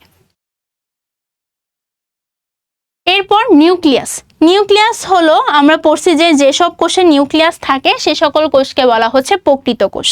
তো প্রকৃত কোষের নিউক্লিয়াস মূলত কয়েকটা পার্টে ভাগ করা থাকে। Nuclear membrane. মেমব্রেন মানে কি? বাইরের একটা পর্দা। এরপর নিউক্লিওপ্লাজম। প্রোটোপ্লাজম মানে কি? থকথকে জেলির ন্যায় পদার্থ। নিউক্লিওপ্লাজমও ঠিক সেরকম একটা জেলির ন্যায় থকথকে পদার্থ, যেটা নিউক্লিয়াসের ভিতরে থাকে। ক্রোমাটিন তন্তু, ছোট ছোট সুতার মতো কিছু গঠন, এরা হচ্ছে ক্রোমাটিন তন্তু। নিউক্লিওলাস হচ্ছে নিউক্লিয়াসের ভিতরে একটা ছোট বৃত্তের মতো একটা গহ্বর থাকে, এই যে একদম কালো, একে বলা হচ্ছে নিউক্লিওলাস। প্রত্যেকটার বর্ণনা এখানে দেওয়া হয়েছে। নিউক্লিয়ার মেমব্রেন হলো যে নিউক্লিয়াসকে ঘিরে রাখে, মূলত নিউক্লিয়াসের পর্দা। নিউক্লিওপ্লাজম, নিউক্লিয়াসের ভিতরে তরল ও স্বচ্ছ পদার্থই হলো নিউক্লিওপ্লাজম। নিউক্লিওলাস, নিউক্লিয়াসের ভিতরে বিন্দুর নেই অতি ক্ষুদ্র যে অঙ্গাণুটি ক্রোমাটিন তন্তুর সাথে লেগে থাকে, অর্থাৎ এখানে ক্রোমাটিন তন্তুগুলো এখান থেকে শুরু হয়, আবার এখানে গিয়ে শেষ হয়। এই যে সুতার মতো ক্রোমাটিন তন্তুগুলো এখানে শুরু হয়, এখানে গিয়ে শেষ হয়। তাহলে এর নাম কি? এর নাম হচ্ছে নিউক্লিওলাস।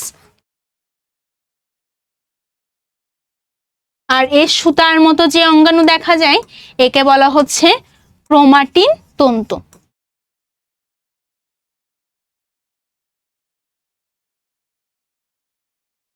এরপর ক্রোমাটিন তন্তু কি? যে সুতার মতো যে কুণ্ডলী পাকানো বা খোলা অবস্থায় দেখা যায়, তাকে বলা হয় ক্রোমাটিন তন্তু। ক্রোমাটিন তন্তু কিন্তু ইম্পর্টেন্ট এই কারণে যে এরা জীবের বৈশিষ্ট্য বহন করে পরবর্তী প্রজন্মে নিয়ে যায়। অর্থাৎ আমাদের যে মা বাবার বৈশিষ্ট্য, আমরা যে দেখতে একজন এক এক রকম, আমরা দেখতে আমাদের মা বাবার মতো, বা মা বাবার চুলের আকার পাইছি, বা চোখের গঠন পাইছি, বা চোখের রং পাইছি, এই ধরনের যে পিতামাতার বৈশিষ্ট্য যে সন্তান সন্ততিতে সঞ্চারণ, এই কাজটা করে থাকে ক্রোমাটিন তন্তু। এই যে ক্রোমাটিন তন্তু দেখানো হয়েছে, এবং পুরো একটা নিউক্লিয়াসের গঠনও এখানে দেখানো হয়েছে। এই যে বাইরের, একে বলা হচ্ছে নিউক্লিয়ার মেমব্রেন। আবার এই যে নিউক্লিয়ার মেমব্রেনের মাঝে মাঝে ছিদ্র আছে, যাকে বলা হয় নিউক্লিয়ার রন্ধ্র। এরপরে এই যে বৃত্ত, এর নাম হলো নিউক্লিওলাস। এরপর যে সুতার মতো গঠন, একে বলা হচ্ছে ক্রোমাটিন তন্তু।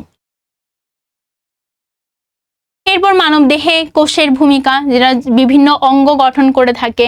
কোষ হয়, কোষ অনেকগুলো কোষ উৎপন্ন হয়ে কলা গঠন করে। কোষ ও কলা মিলিত হয়ে জীবজগতের অঙ্গ প্রত্যঙ্গ গঠন করে। যেমন আমাদের এক একটা হাত, এক একটা পা, এক একটা অঙ্গ, এগুলো অনেকগুলো কোষের সমন্বয়। তো কোষগুলো হচ্ছে মিলিত হয়ে কি করে? অঙ্গ গঠন করে, দেহ গঠন করে, শক্তি উৎপাদন করে। যেমন যে মাইটোকন্ড্রিয়া, কিন্তু কোষে যে মাইটোকন্ড্রিয়া থাকে সেখানে বিক্রিয়া ঘটে, তার মানে কোষ থেকেই কি উৎপন্ন হয়? শক্তি উৎপন্ন হয়। খাদ্য পানি সঞ্চয় করে থাকে। ওই যে আমাদের যে বর্ণহীন প্লাস্টিড ছিল, বর্ণহীন পানিগুলো, প্লাস্টিডগুলো কি করতো? খাদ্য সঞ্চয় করে রাখতো। তো এরপরে কিছু সৃজনশীল প্রশ্ন এখানে তোমাদের প্র্যাকটিসের জন্য দেওয়া আছে। তো তোমরা যদি বইয়ের রিডিং গুলো ভালো মতো পড়ো, তাহলে এই সৃজনশীল প্রশ্নগুলো খুব ইজিলি সলভ করতে পারবা। আমরা হচ্ছে এমসিকিউ গুলো একটু দেখি। পেঁয়াজের কোষ উদ্ভিদ কোষ, কারণ এতে কোষ প্রাচীর আছে, প্লাস্টিড নেই, কোষ গহ্বর নেই, মাইটোকন্ড্রিয়া আছে।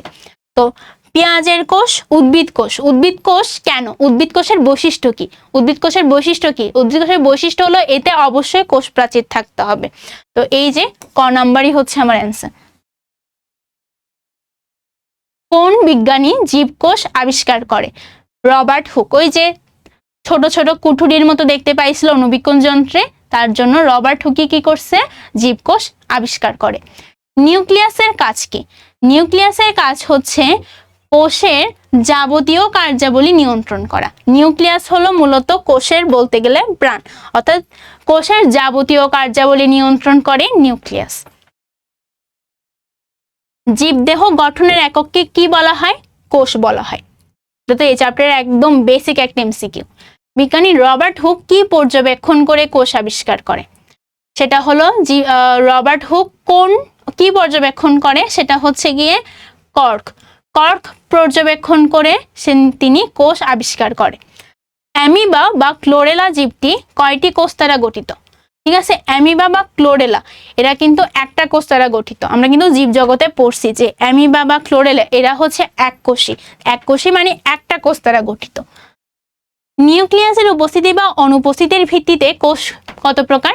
দুই প্রকার, আদি কোষ, প্রকৃত কোষ। আদি কোষ মানে যাদের নিউক্লিয়াস আছে, আদি কোষ মানে যাদের নিউক্লিয়াস নাই, প্রকৃত কোষ মানে যাদের নিউক্লিয়াস আছে। তো আদি কোষ নিউক্লিয়াসের উপস্থিতি অনুপস্থিতির ভিত্তিতে কোষ হলো দুই প্রকার। প্রকৃত কোষ কয় প্রকার? 2 প্রকার, এটা শিখছি। দেহকোষ আর হচ্ছে জনন কোষ। দেহকোষ আর হলো জনন কোষ।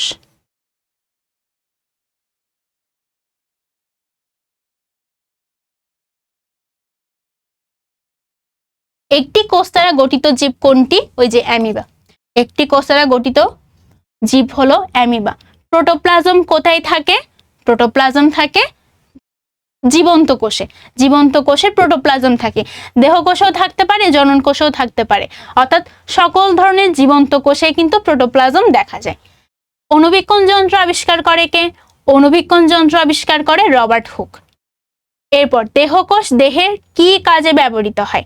দেহকোষ ব্যবহৃত হয় গঠনে আর বৃদ্ধিতে। প্রজননে ব্যবহৃত হয় কোন কোষ? প্রজননে ব্যবহৃত হয় জনন কোষ।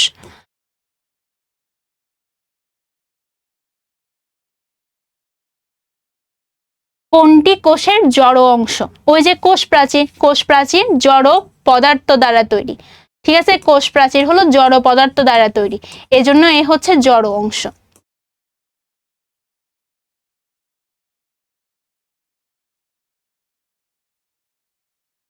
কোষ প্রাচীরের ছিদ্রকে কি বলা হয়? কোষ প্রাচীরের ছিদ্রকে বলা হয় কূপ।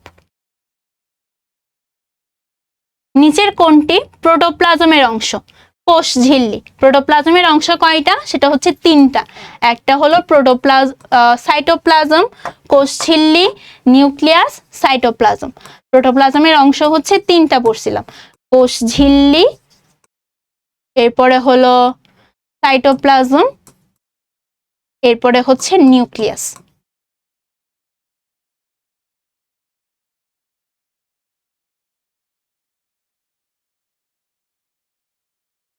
কোষ ঝিল্লি, সাইটোপ্লাজম, নিউক্লিয়াস। প্রাণীকোষে কোষ প্রাচীর কিরকম? প্রাণীকোষে কিন্তু কোনো ধরনের কোষ প্রাচীর নেই। তার মানে আমরা যাই পড়ছি মূলত আমরা তাই দেখতেছি। তো এখানেও তোমাদের প্র্যাকটিসের জন্য মূলত অনেকগুলো এমসিকিউ দেওয়া আছে। একটু বসে বসে তোমাদের এই এমসিকিউ প্র্যাকটিস করে ফেলতে হবে। যেমন আবরণ থাকে নিচের কোন কোষে? আবরণ থাকে হচ্ছে প্রকৃত কোষে। প্রকৃত কোষে আবরণ থাকে, আদি কোষে আবরণ থাকে না। জীবনের ভৌতভিত্তি বলা হয়, পরীক্ষায় আসবে বলছিলাম, সেটা হলো প্রোটোপ্লাজমে। কোষগুলো অঙ্গাণুকে ধারণ করে কে? কোষের অঙ্গাণুগুলোকে ধারণ করে সাইটোপ্লাজম। তো এইরকম যেগুলো আমরা পড়ছি মূলত এইরকম অনেকগুলো এমসিকিউ এখানে প্র্যাকটিসের জন্য দেওয়া আছে। এই এমসিকিউ গুলো এক একটা করে প্র্যাকটিস করে ফেলবো। ঠিক আছে, তাহলে আমরা অধ্যায় 2 জীবজগৎ এবং অধ্যায় 3 কোষীয় সংগঠন হচ্ছে গিয়ে শিখছি।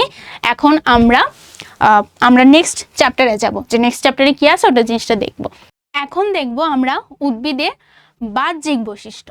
তো উদ্ভিদের বাহ্যিক বৈশিষ্ট্যের ক্ষেত্রে দেখো, উদ্ভিদের বাহ্যিক বৈশিষ্ট্যের ক্ষেত্রে আমরা দেখো কিছুক্ষণ আগে পড়ছি যে নগ্নবীজে আবৃতবীজী উদ্ভিদ সম্পর্কে পড়ছি। নগ্নবীজী উদ্ভিদ মানে কি? যাদের বীজে কোনো আবরণ থাকে না। আবৃতবীজী উদ্ভিদ মানে কি? যাদের বীজে আবরণ থাকে। একটি আদর্শ উদ্ভিদ হিসেবে ধরে আর বাহ্যিক বৈশিষ্ট্যগুলো কি কি সেটা জানবো। অর্থাৎ আবৃতবীজী উদ্ভিদকে মূলত আমরা একটা আদর্শ উদ্ভিদ হিসেবে ধরে নিয়ে জানবো যে এই উদ্ভিদের বাহ্যিক বৈশিষ্ট্যগুলো, ভিতরের বৈশিষ্ট্য না, বাহ্যিক বৈশিষ্ট্যগুলো, অর্থাৎ ওই আবৃতবীজী জীবটা বাইরে থেকে দেখতে কিরকম, এই বাহ্যিক বৈশিষ্ট্যগুলো সম্পর্কে আমরা জানবো। এরপর একটি সপুষ্পক উদ্ভিদের কোন কোন অংশ থাকে, কোথায় তাদের অবস্থান, এগুলো সম্পর্কে জানবো। আচ্ছা, তাহলে আমরা জানা স্টার্ট করি। তাহলে উদ্ভিদের বাহ্যিক বৈশিষ্ট্যের ক্ষেত্রে আমরা দেখতেছি প্রথমে আদর্শ সপুষ্পক উদ্ভিদের বাহ্যিক গঠন। তাহলে সপুষ্পক উদ্ভিদ মানে কি? সপুষ্পক উদ্ভিদ মানে যারা পুষ্প ফোটায়, অর্থাৎ যারা ফুল ফোটায়। তাহলে আবৃতবীজী সপুষ্পক উদ্ভিদকেই বলা হয় আবৃতবীজী সপুষ্পক উদ্ভিদকেই বলা হচ্ছে কি একটা আদর্শ উদ্ভিদ। আবৃতবীজী সপুষ্পক উদ্ভিদকেই বলা হয় আদর্শ উদ্ভিদ। কারণ এরা সর্বোন্নত উদ্ভিদ, অর্থাৎ উদ্ভিদের মধ্যে সবচাইতে উন্নত উদ্ভিদ হলো আবৃতবীজী সপুষ্পক উদ্ভিদ। আবৃতবীজী কি? যাদের বীজ আবৃত থাকে এবং তারা ফল ফোটায়, অর্থাৎ উন্নত বৈশিষ্ট্যের, উন্নত উদ্ভিদের সকল বৈশিষ্ট্য এই আবৃতবীজী সপুষ্পক উদ্ভিদের মধ্যে বিদ্যমান, তাই এরা সর্ব উন্নত, অর্থাৎ সবচাইতে উন্নত। এরপরে দেখো আদর্শ সপুষ্পক উদ্ভিদের বিভিন্ন অংশ। প্রথমটাকে বলা হচ্ছে বিটপ। উদ্ভিদের যে অংশগুলো মাটির উপরে থাকে তাদেরকে একত্রে কি বলা হয়? একত্রে বলা হয় বিটপ। বিটপে কাণ্ড, পাতা, ফুল ও ফল থাকে। কাণ্ডে থাকে পর্ব, পর্বমধ্য, শীর্ষমুকুল। ফুলগুলো পাতার কক্ষে উৎপন্ন হয়। ফুলে থাকে বৃতি, দল, পুংকেশর ও গর্ভাশয়। এই কথাগুলোর সাথে আমরা একটা মরিচ গাছের চিত্রকে আমরা এখন মিলাই দেখব। যেমন দেখো, মরিচ গাছে কি থাকে? ফল থাকে এবং ফুল থাকে, তাদের পাতা থাকে এবং একটা কাণ্ড থাকে এবং কিছু মূল থাকে। তাহলে একটা আবৃতবীজী সপুষ্পক উদ্ভিদের বৈশিষ্ট্য কি কি দেখো? এদের ফল থাকবে, এদের ফুল থাকবে, এদের পাতা থাকবে, কাণ্ড থাকবে, মূল থাকবে। তাহলে বাহ্যিক বৈশিষ্ট্যের মধ্যে আমরা যখন দেখব যে একটা উদ্ভিদের ফুলও আছে, ফলও আছে, ফলের বীজটা আবৃত আছে, নগ্ন নাই, পাতা থাকবে, কাণ্ড থাকবে এবং প্রধান মূল থাকবে। এটাই হলো একটা সপুষ্পক উদ্ভিদের বিভিন্ন অংশ। এই যে কাণ্ড, পাতা, ফুল, ফল। কাণ্ড প্রধান মূলের সাথে লাগানো মাটির উপরে উদ্ভিদের অংশটাকে কি বলা হচ্ছে? কাণ্ড বলা হচ্ছে। কাণ্ডের গায়ে পর্ব ও পর্বমধ্য থাকে। পর্ব থেকে পাতা উৎপন্ন হয়। কাণ্ড, পাতা ও শাখা প্রশাখার ভার বহন করে। এরপরে পাতা কি? এই যে শাখা প্রশাখার গায়ে সৃষ্ট চ্যাপ্টা সবুজ অঙ্গটি হচ্ছে পাতা। পাতায় কি হয়? পাতায় হলো খাদ্য তৈরি হয়। ফুল, পত্রকক্ষে সাদা রঙের ছোট ছোট ফুল হয়। এই ফুল থেকে ফল অর্থাৎ মরিচ উৎপন্ন হয়। ফল বুড়ো হয়ে ঝরে যায়। ঝরা ফুলের গোড়ায় ফুলের যে অংশটি থেকে যায় তা বড় হয়ে ফলের সৃষ্টি করে। গর্ভাশয় বড় হয়ে ফলে পরিণত হয়।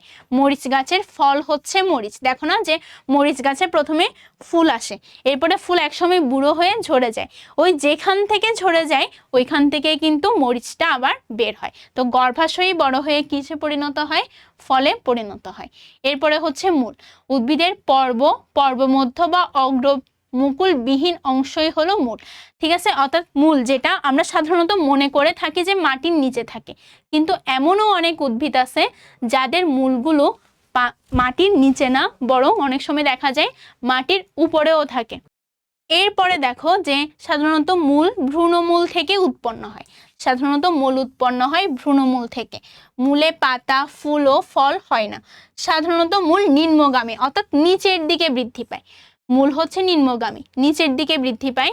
ভ্রূণমূল বৃদ্ধি পেয়ে প্রধান মূল গঠন করে এবং প্রধান মূল থেকে শাখামূল, শাখামূল থেকে প্রশাখামূল উৎপন্ন হয়। এই যে দেখো একটা মূলের অংশ দেখানো হয়েছে। মূলের যে উপরের দিকের যে অংশ একে বলা হচ্ছে স্থায়ী অঞ্চল। এই যে প্রথম থেকে দেখো এখানে বলা হচ্ছে যে প্রথমে মূলের শেষ প্রান্তে যে টুপির মতো অংশ রয়েছে তাকে বলা হয় মূল টুপি বা মূলত্র। এই যে শেষের দিকে যে অংশটা আছে এই অংশটাকে বলা হচ্ছে মূল টুপি বা মূলত্র। আর এর পেছনের অংশটি বর্ধিষ্ণু অঞ্চল। এই স্থানে মূলের বৃদ্ধি ঘটে। এই এলাকার পিছনে সূক্ষ্ম লোমশ, এই যে সূক্ষ্ম লোমশ কি রয়েছে? মূলরোম অঞ্চল অবস্থিত। এই যে বর্ধিষ্ণু অঞ্চলের পিছনে আছে মূলরোম অঞ্চল। এই যে সূক্ষ্ম সূক্ষ্ম মূল বের হয়েছে, ছোট ছোট মূল, এটাকে বলা হচ্ছে মূলরোম অঞ্চল। এই মূলরোম দিয়ে তারা কি করে? পানি নেয়। এরপর বিভিন্ন ধরনের খাদ্য, খনিজ লবণ, এগুলো মূলরোম দিয়ে শুষে নেয়। এরপর এই অঞ্চলের পর মূলের যে স্থায়ী এলাকা রয়েছে এটাকে বলা হচ্ছে স্থায়ী অঞ্চল। এই স্থায়ী অঞ্চল থেকে দেখো শাখা প্রশাখা, মূলের শাখা প্রশাখা বের হয়। তাহলে প্রথমে রয়েছে মূলত্র, এরপরে বর্ধিষ্ণু অঞ্চল, এরপরে মূলরোম অঞ্চল, এরপরে স্থায়ী অঞ্চল। একদম শেষের দিকের অঞ্চলটাকে বলা হচ্ছে টুপির মতো অঞ্চলটাকে বলা হয় মূলত্র। এর উপরের দিকে যে অংশটা মসৃণ অংশ একে বলা হচ্ছে বর্ধিষ্ণু অঞ্চল। বর্ধিষ্ণু অঞ্চলের পেছনে যে সূক্ষ্ম লোমশ মূলরোম অঞ্চল অবস্থিত এবং এর পেছনে রয়েছে স্থায়ী অঞ্চল। তাহলে এটাই হলো একটা আদর্শ মূলের বিভিন্ন অংশ: মূলত্র, বর্ধিষ্ণু, মূলরোম, স্থায়ী। এরপর দেখো মূলের ভিন্নতার জন্য উৎপত্তি ও অবস্থান অনুযায়ী মূলকে প্রধানত দুই ভাগে ভাগ করা হয়। একটা হলো স্থানিক মূল, একটা হচ্ছে অস্থানিক মূল। তাহলে স্থানিক মূল কি? স্থানিক মূল হলো ভ্রূণমূল বৃদ্ধি পেয়ে প্রধান মূল হিসেবে সরাসরি মাটিতে প্রবেশ করে। ভ্রূণমূলটাই বৃদ্ধি পেয়ে মূলে পরিণত হয়, এজন্য এর নাম হলো স্থানিক মূল। যেমন আম, জাম, কাঁঠাল, লিচু এগুলো। অস্থানিক মূল কি?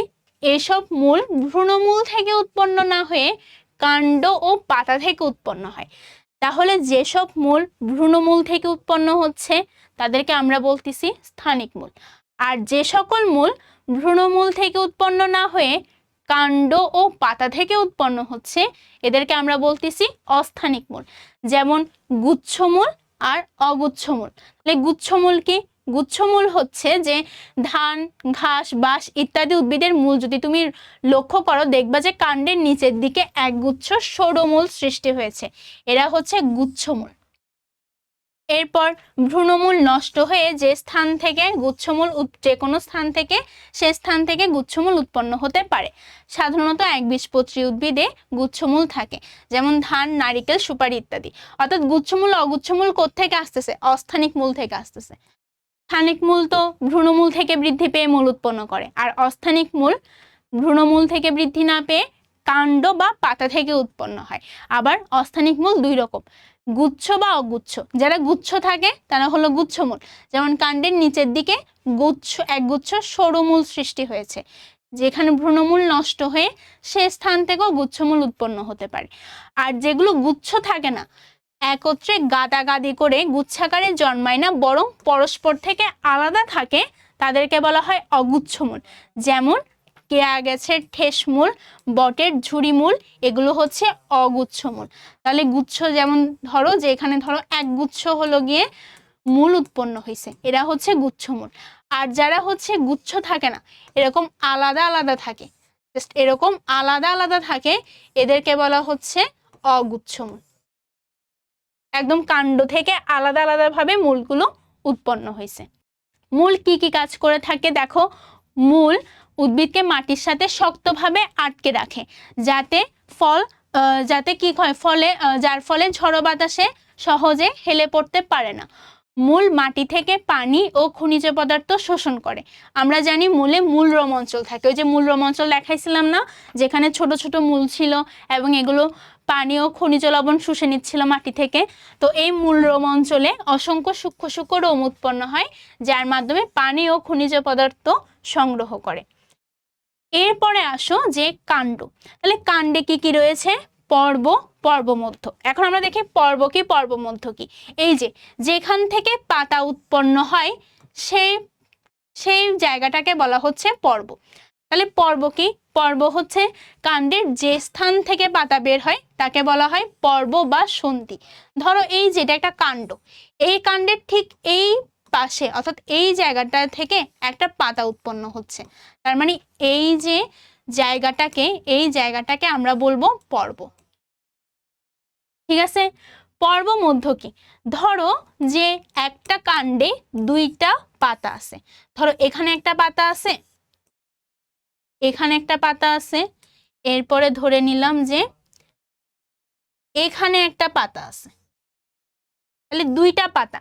তো দুইটা যেহেতু পাতা তার মানে দুইটা পর্ব, এখানে একটা পর্ব, এখানে একটা পর্ব। এই দুইটা পর্বের যে মাঝামাঝি জায়গা তাকেই বলা হয় পর্ব মধ্য। ঠিক আছে, দুইটা পর্বের মধ্যবর্তী জায়গাকে বলা হচ্ছে পর্ব মধ্য। পাশাপাশি দুইটি পর্বের মধ্যবর্তী অংশকে বলা হয় পর্ব মধ্য। এই যে পাশাপাশি একই পাশে দুইটা পাতার বা দুইটা পর্বের মধ্যবর্তী অংশকে বলা হয় পর্ব মধ্য। মুকুল কি? কাণ্ডের সাথে পাতা যে কোণ সৃষ্টি করে। এই যে এটা হচ্ছে কাণ্ড, এটা হচ্ছে পাতা, এই জিনিসটা হলো কাণ্ড, এই জিনিসটা হচ্ছে পাতা। এই যে কোণ সৃষ্টি করে এই কোণটাকে বলা হচ্ছে পত্রকক্ষ। এবং এই পত্রকক্ষে কি উৎপন্ন হয়? পত্রকক্ষে হলো সাধারণত মুকুল, এই পত্রকক্ষে উৎপন্ন হয়। এই যে একটা মুকুল বের হয়েছে যেটার নামকে বলা হচ্ছে কাক্ষিক মুকুল। তবে শাখার অগ্রভাগেও মুকুল সৃষ্টি হয়। কাক্ষিক মুকুল পত্রকক্ষে এবং শীর্ষ মুকুল কাণ্ড ও শাখার অগ্রভাগে জন্মে। তাহলে মুকুল কি? কাণ্ড আর পাতা যে কোণ সৃষ্টি করে, অর্থাৎ কাণ্ড এবং পাতার মাঝে যে জায়গাটা তাকে বলা হয় পত্রকক্ষ। এই পত্রকক্ষে কে উৎপন্ন হয়? এই পত্রকক্ষে উৎপন্ন হয় কাক্ষিক মুকুল। আর শীর্ষ মুকুল কোথায় উৎপন্ন হয়? শীর্ষ মুকুল উৎপন্ন হয় কাণ্ড বা শাখার অগ্রভাগে। কাণ্ড বা শাখার অগ্রভাগে উৎপন্ন হয় শীর্ষমুকুল। এরপর কাণ্ডকে আবার দুই ভাগে ভাগ করা হয়েছে, যেমন সবল কাণ্ড, দুর্বল কাণ্ড। সবল কাণ্ড হলো এসব কাণ্ড শক্ত বা খাড়াভাবে গাছকে দাঁড়াতে সাহায্য করে, যেমন আম, জাম, নারিকেল, তাল ইত্যাদি গাছের কাণ্ড। এই কাণ্ডগুলোর কোনোটা শাখা প্রশাখা থাকে, আবার কোনোটার শাখা প্রশাখা থাকে না, সবল কাণ্ড। যেমন আমরা যদি দেখি সবল কাণ্ডর ক্ষেত্রে, অর্থাৎ ধরো বটগাছ, বটগাছের অনেকগুলো শাখা প্রশাখা থাকে, তাই না? বটগাছের হচ্ছে অনেকগুলো শাখা প্রশাখা থাকে, তার মানে এটা হচ্ছে এইটার হচ্ছে শাখা প্রশাখা আছে। আবার কোনো কোনো গাছের কিন্তু কোনো শাখা প্রশাখা থাকে না, যেমন সুপারি গাছ। যারা হচ্ছে গ্রামে থাকো বা গ্রামে গিয়ে দেখছো যে নারিকেল গাছ যেটা থাকে সেটা হলো গিয়ে পুরা কাণ্ডে কোনো শাখা প্রশাখা নাই, জাস্ট একদম উপর থেকে হলো গিয়ে পাতাগুলো বের হয়েছে, এভাবে হচ্ছে পাতাগুলো জাস্ট এখান থেকে বের হয়েছে। আর একটা বট গাছের কি হয়, বট গাছে যেটা দেখা যায় এখান থেকে একটা শাখা প্রশাখা বের হয়, এখান থেকে বের হয়, অর্থাৎ পুরো জায়গা থেকে তাদের শাখা প্রশাখাটা বের হতে থাকে। তার জন্য বলতেছি যে সবল কাণ্ডের কোনোটার শাখা প্রশাখা থাকে, আবার কোনোটার শাখা প্রশাখা থাকে না।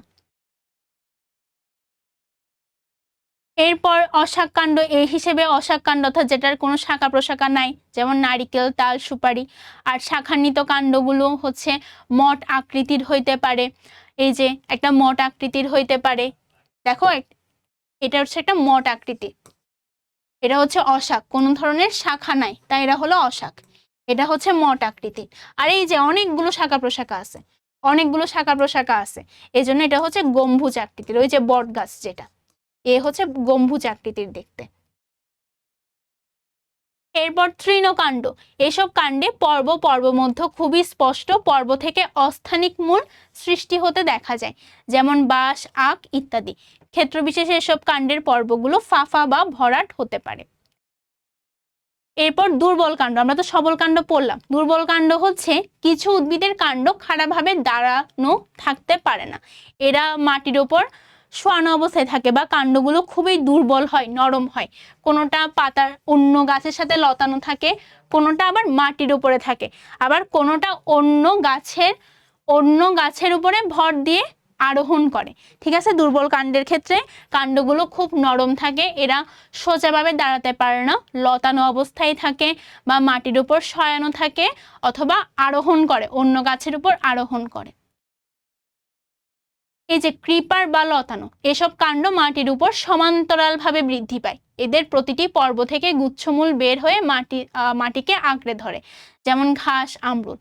ট্রেলার বা শয়ান, এসব কাণ্ড মাটির উপরে ছড়িয়ে পড়ে কিন্তু পর্ব থেকে মূল বের হয় না, যেমন পুঁই, মটরশুঁটি। ওই যে পুঁই শাক বা কুমড়া শাক যেগুলো হচ্ছে আমরা দেখছি আমাদের ছাদে উৎপন্ন করি, দেখা যায় না, ওগুলো হচ্ছে গিয়ে একটা মাটির টব থেকে বের হয়, কিন্তু সোজাভাবে দাঁড়াতে পারে না, কি হয়, ছাদের উপরে হচ্ছে গিয়ে এরা শোয়ানো অবস্থায় থাকে। আরোহিণী হলো এই ধরনের কাণ্ডগুলো অন্য সকল কাণ্ডকে আঁকড়ে ধরে উপরের দিকে বেড়ে ওঠে, এদেরকে বলা হয় ক্লাইম্বার। যেমন শিম, পান, বেত। এই যে শিম গাছ দেখো অন্য আরেকটা গাছের সাথে, অর্থাৎ অন্য একটা গাছকে আঁকড়ে ধরে উপরের দিকে বেড়ে উঠতেছে, এরা নিজেরা হয়তো দাঁড়াতে পারে না, কিন্তু অন্য কোনো অবলম্বনকে ধরে আঁকড়ে ধরে উপরের দিকে বেড়ে উঠতে পারে। তো এরপর হচ্ছে গিয়ে গাছের কাণ্ড কি কি কাজ করে তা অনুমান করো। গাছের কাণ্ড কি কি কাজ করে? গাছের কাণ্ড হচ্ছে পাতা, ফুল ও ফল, শাখা প্রশাখার ভার বহন করে। কাণ্ড শাখা প্রশাখা ও পাতাকে আলোর দিকে তুলে ধরে যাতে সূর্যের আলো যথাযথভাবে পায়। কাণ্ডে শোষিত পানি ও খনিজ লবণ শাখা প্রশাখা, পাতা, ফুলে এবং ফলে পরিবহন করে, অর্থাৎ মূল থেকে তো মাটি থেকে পানি ও খনিজ লবণগুলো তুললো, কিন্তু মূল তো তোমার মাটির আগ পর্যন্ত। এরপর পাতা, ফুল, ফলে তো এ সমস্ত জায়গায় পানি, খনিজ লবণগুলো পৌঁছাতে হবে, এই কাজটা কে করে থাকে? এই কাজটা করে থাকে কাণ্ড। তাহলে মূল কি করে? মাটি থেকে পানি ও খনিজ লবণগুলোকে শোষণ করে নেয়, কাণ্ড মূল থেকে ওই সকল জিনিসপাতি নিয়ে পাতা, ফুল, ফল এগুলোতে অর্থাৎ গাছের বিভিন্ন অংশে পরিবহন করে দেয়। এরপর পাতায় প্রস্তুতকৃত খাদ্য কাণ্ডের মাধ্যমে দেহের সর্বত্র ছড়িয়ে পড়ে, অর্থাৎ পাতায় কিন্তু খাদ্য তৈরি হয়, কিন্তু পাতায় তৈরি খাদ্য পুরো দেহে উদ্ভিদের পুরো দেহে তো স্থানান্তর করতে হবে। এই পুরো দেহে স্থানান্তরের বা পরিবহনের দায়িত্বটাও নেই কি কাণ্ড। তার মানে কাণ্ড কি করে, মূল থেকে পানি ও খনিজ লবণ নিয়ে পাতায় পৌঁছে দেয়, আবার পাতায় তৈরি খাদ্য সারা দেহে ছড়িয়ে দেয়। কচি অবস্থায় সবুজ কাণ্ড সালোক সংশ্লেষণের মাধ্যমে কিছু পরিমাণ খাদ্য উৎপন্ন করে।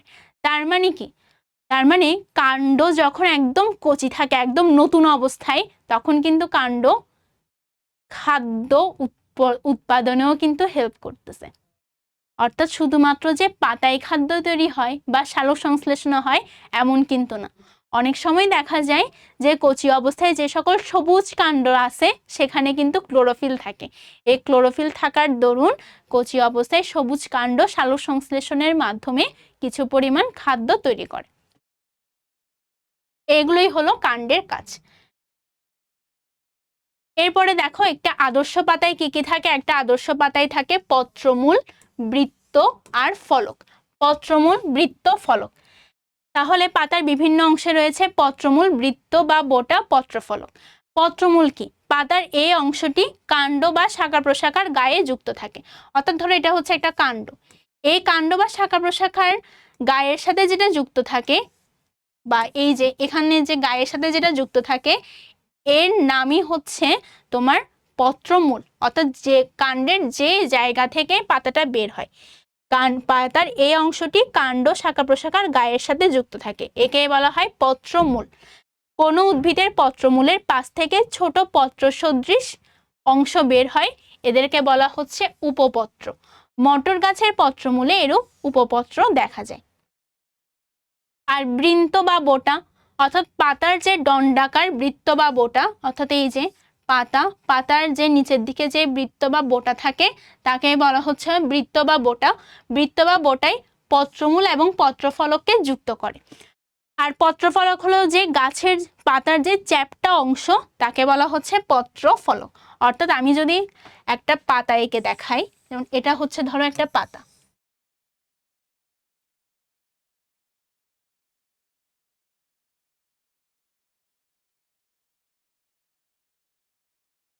এটা হচ্ছে পাতা এবং এখানে হচ্ছে গিয়ে আমার কাণ্ডটা আছে। তাহলে এই যে কাণ্ডের যে অংশের সাথে হচ্ছে গিয়ে পাতাটা যুক্ত আছে তাকে বলা হচ্ছে পত্রমূল, আর পাতার বোটাটাকে বলা হচ্ছে বৃত্ত বা বোটা, আর যে চ্যাপ্টা অংশ, এই চ্যাপ্টা অংশটাকে বলা হচ্ছে ফলক। এই পত্রমূল থেকে অনেক সময় ছোট ছোট পত্রের মতো পাতা সদৃশ কিছু জিনিস দেখা যায়, একে বলা হয় উপপত্র। ঠিক এতক্ষণ যা যা পড়ছো এই জিনিসগুলো হলো তাই।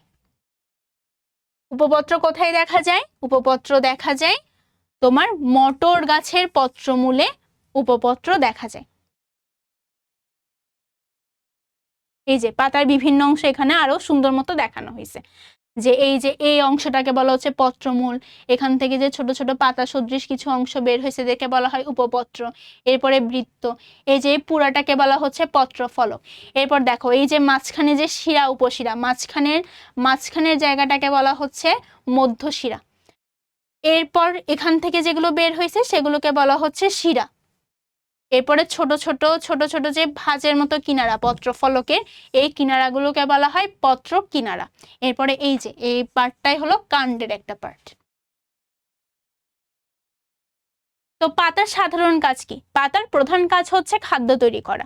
এরপর আবার পাতা কি করে? গ্যাসের আদান প্রদান করে।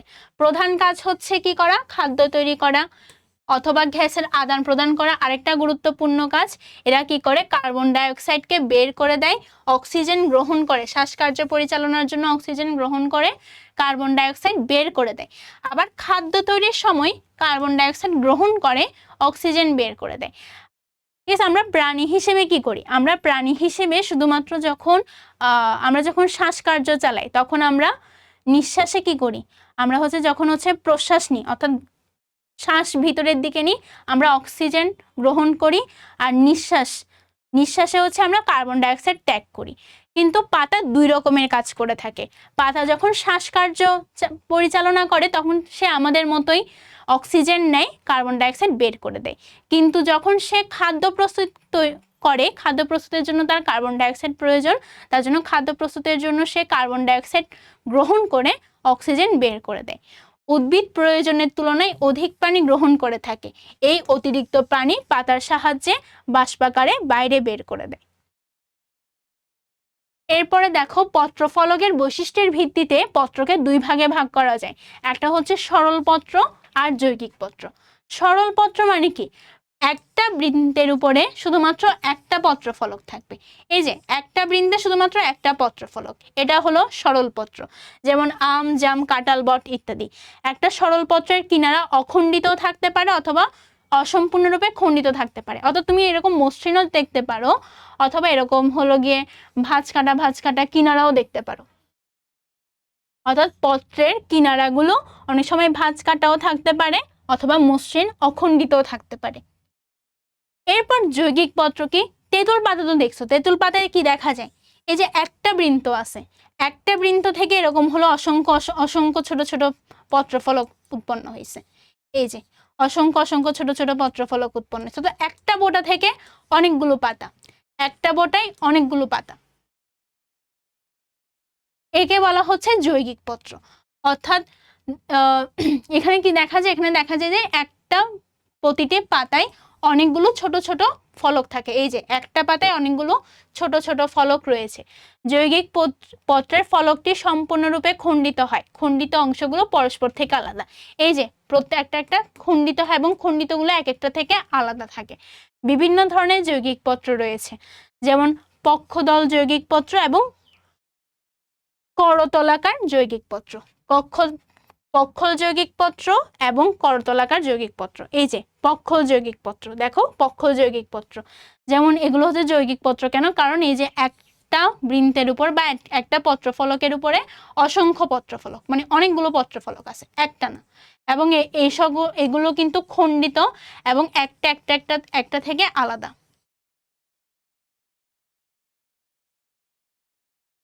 আর করতলাকারেও দেখো এই যে এখানের মধ্যে খাঁজ কাটা রয়েছে এবং এক একটা থেকে আলাদা। অর্থাৎ একটা পত্রফলকে মাল্টিপল মানে একের অধিক পত্রফলক রয়েছে।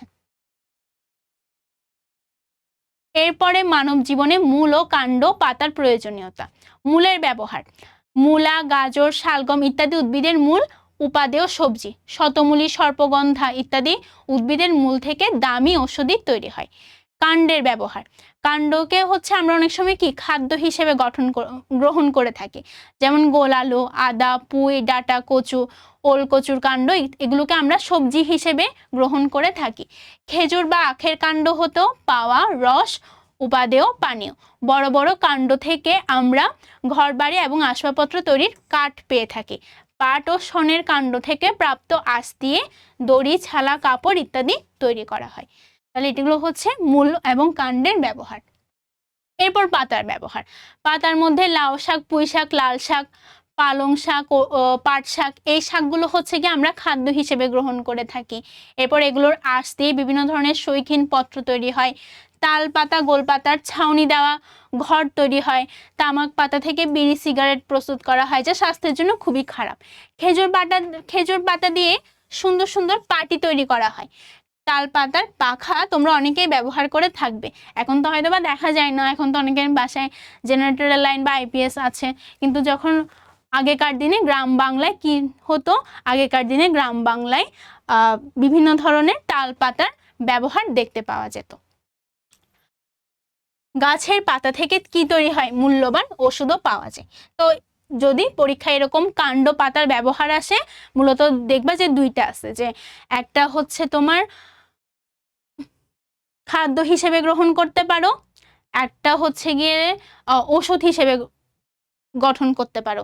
ঠিক আছে, খাদ্য হিসেবে গ্রহণ করা যায়, ওষুধ হিসেবে গ্রহণ করা যায়, এরপর হচ্ছে বিভিন্ন আস্তি বিভিন্ন প্রয়োজনীয় দ্রব্যাদি তৈরি করা যায়। তো এই তিনটা সেগমেন্টে হচ্ছে ভাগ করে লিখে দিবা।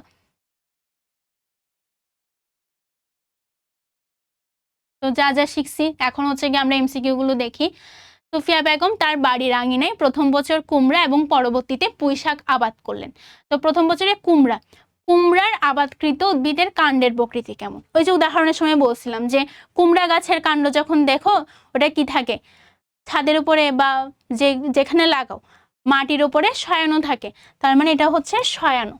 এদের কাণ্ডের প্রকৃতি কিরূপ? শয়ানো, অর্থাৎ শোয়ানো থাকে।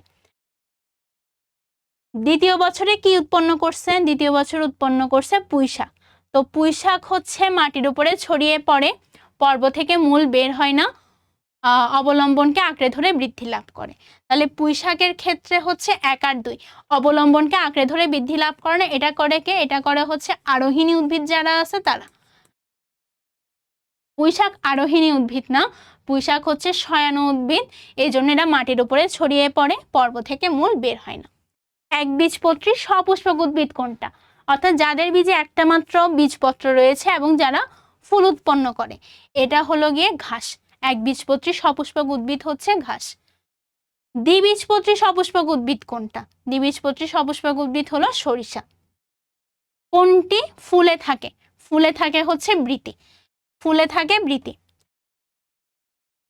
প্রধান মূলের সাথে লাগানো মাটির ঠিক উপরের অংশটিকে, প্রধান মূলের সাথে লাগানো মাটির ঠিক উপরের অংশের নাম হচ্ছে তোমার কাণ্ড, অর্থাৎ প্রধান মূল। যেমন এখানে হচ্ছে গিয়ে ধরো প্রধান মূল হচ্ছে গিয়ে শেষ হয়েছে, এরপর মাটির ঠিক উপর থেকে কি শুরু হয়? মাটির ঠিক উপর থেকে শুরু হয় কাণ্ড। প্রধান মূলের সাথে লাগানো মাটির ঠিক উপরের অংশটির নাম হচ্ছে কাণ্ড। তো এখানে কিছু সিকিউ আছে, তোমরা হচ্ছে এই সিকিউ গুলো হচ্ছে একটু প্র্যাকটিস করে ফেলবা। তাহলে প্রথম কাজ হচ্ছে বই পড়া, বই পড়ে এমসিকিউ গুলো পড়া, এরপর হচ্ছে এই যে সিকিউ যেগুলো দিছে এই সিকিউ গুলো হচ্ছে প্র্যাকটিস করে ফেলা।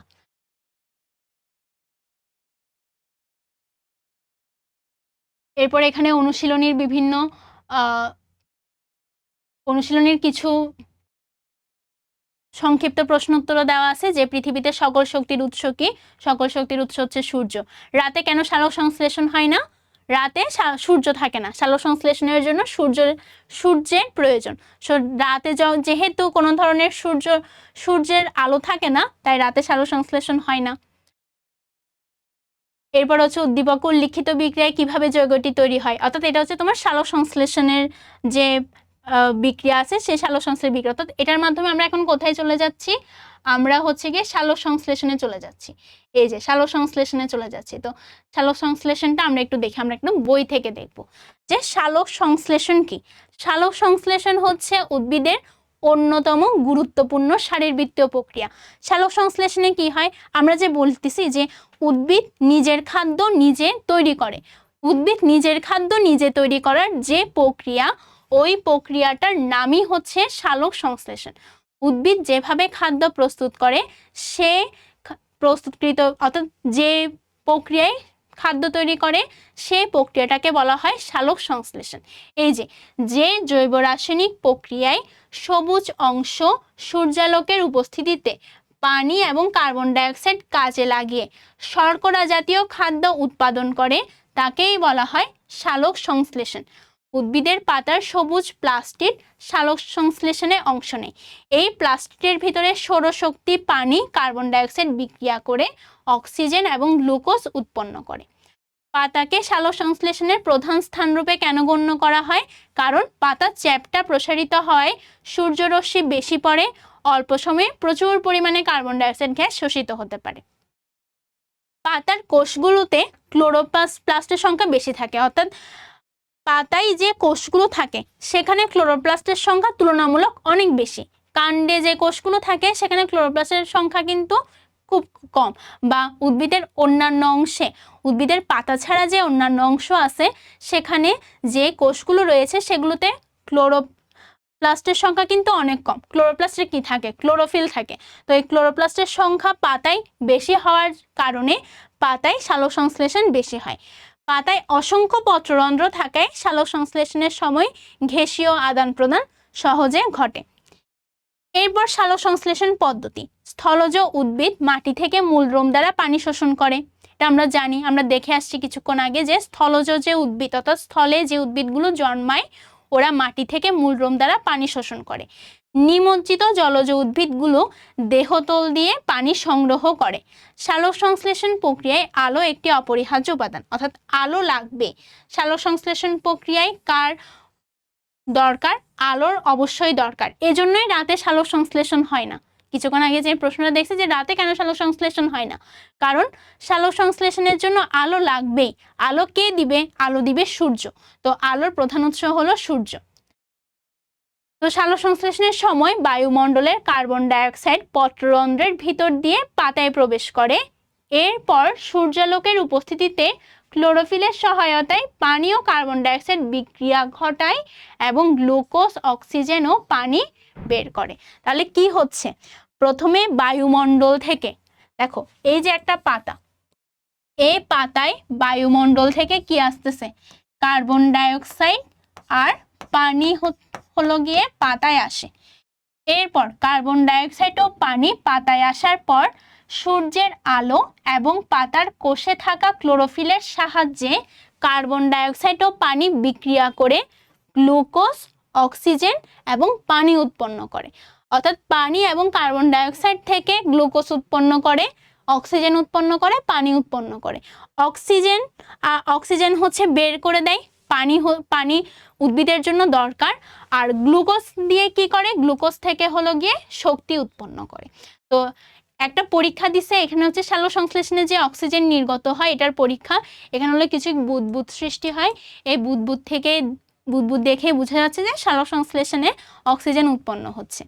আর জীব জগতে সালোক সংশ্লেষণের তাৎপর্য কি? সেটা হলো খাদ্য উৎপাদন করতে হবে। জীব জগতের জন্য প্রাথমিক খাদ্য শর্করা সালোক সংশ্লেষণের মাধ্যমে তৈরি হয়।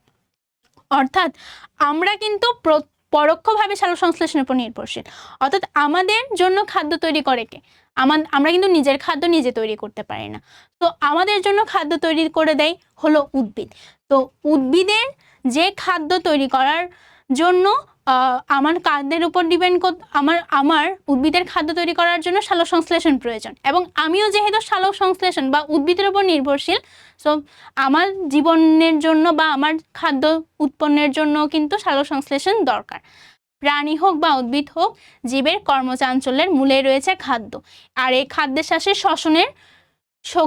শ্বসনের রয়েছে নিবিড় সম্পর্ক। শ্বসনের ফলে শক্তি উৎপন্ন হয়। তো তাপ শক্তি সরবরাহকারী শ্বসন প্রক্রিয়াটির উপর উদ্ভিদ ও প্রাণী একান্তভাবে নির্ভরশীল।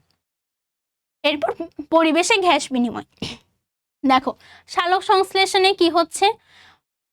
কার্বন ডাইঅক্সাইড ও পানি গ্রহণ হচ্ছে, অক্সিজেন ত্যাগ হচ্ছে। আর প্রাণী হিসেবে আমরা কি করতেছি? আমরা অক্সিজেন গ্রহণ করতেছি, কার্বন ডাইঅক্সাইড ত্যাগ করতেছি। তার মানে প্রাণী কি করে? প্রাণী হলো কার্বন ডাইঅক্সাইড ত্যাগ করে। এই ত্যাগকৃত কার্বন ডাইঅক্সাইড কে গ্রহণ করে? উদ্ভিদ গ্রহণ করে। আবার উদ্ভিদ হলো অক্সিজেন ত্যাগ করে। অক্সিজেন সালোক সংশ্লেষণ প্রক্রিয়ায় যে অক্সিজেন ত্যাগ করে সেটা আবার প্রাণী গ্রহণ করে। তো এভাবে কিন্তু প্রাণী ও উদ্ভিদের মধ্যে এই যে পরিবেশের গ্যাসের একটা ভারসাম্য রক্ষা থাকে। তো এজন্যই দেখা যায় যে এজন্যই উদ্ভিদের সংখ্যা হচ্ছে বাড়াতে বলে, যে গাছ লাগাও, পরিবেশ বাঁচাও, এই ধরনের হচ্ছে কর্মসূচি, বৃক্ষরোপণ কর্মসূচি হচ্ছে গিয়ে দেখা যায়। কারণ কি? এটার কারণ একমাত্রই যাতে হচ্ছে আমাদের পরিবেশে অক্সিজেন এবং কার্বন ডাইঅক্সাইডের ভারসাম্যটা রক্ষা পায়। এরপরে হলো গিয়ে সালোক সংশ্লেষণের কিছু সিকিউ দেওয়া আছে। যেমন দেখো, সালোক সংশ্লেষণ কাকে বলে? যে প্রক্রিয়ায় সূর্যের আলো, সবুজ উদ্ভিদরা তাদের নিজেদের খাদ্য নিজেরা তৈরি করে, তাকে বলা হয় সালোক সংশ্লেষণ। বিক্রিয়াটা হচ্ছে যদি লিখতে বলে লিখে দিবা। কিভাবে লিখবা? কার্বন ডাইঅক্সাইড, বায়ুমণ্ডলের কার্বন ডাইঅক্সাইড আর পানি হলো বিক্রিয়া করে। কার সাহায্য নেই? আলোর সাহায্য নেই আর ক্লোরোফিলের সাহায্য নেই। নিয়ে কি কি উৎপন্ন করে? পানি উৎপন্ন করে, গ্লুকোজ উৎপন্ন করে আর অক্সিজেন উৎপন্ন করে।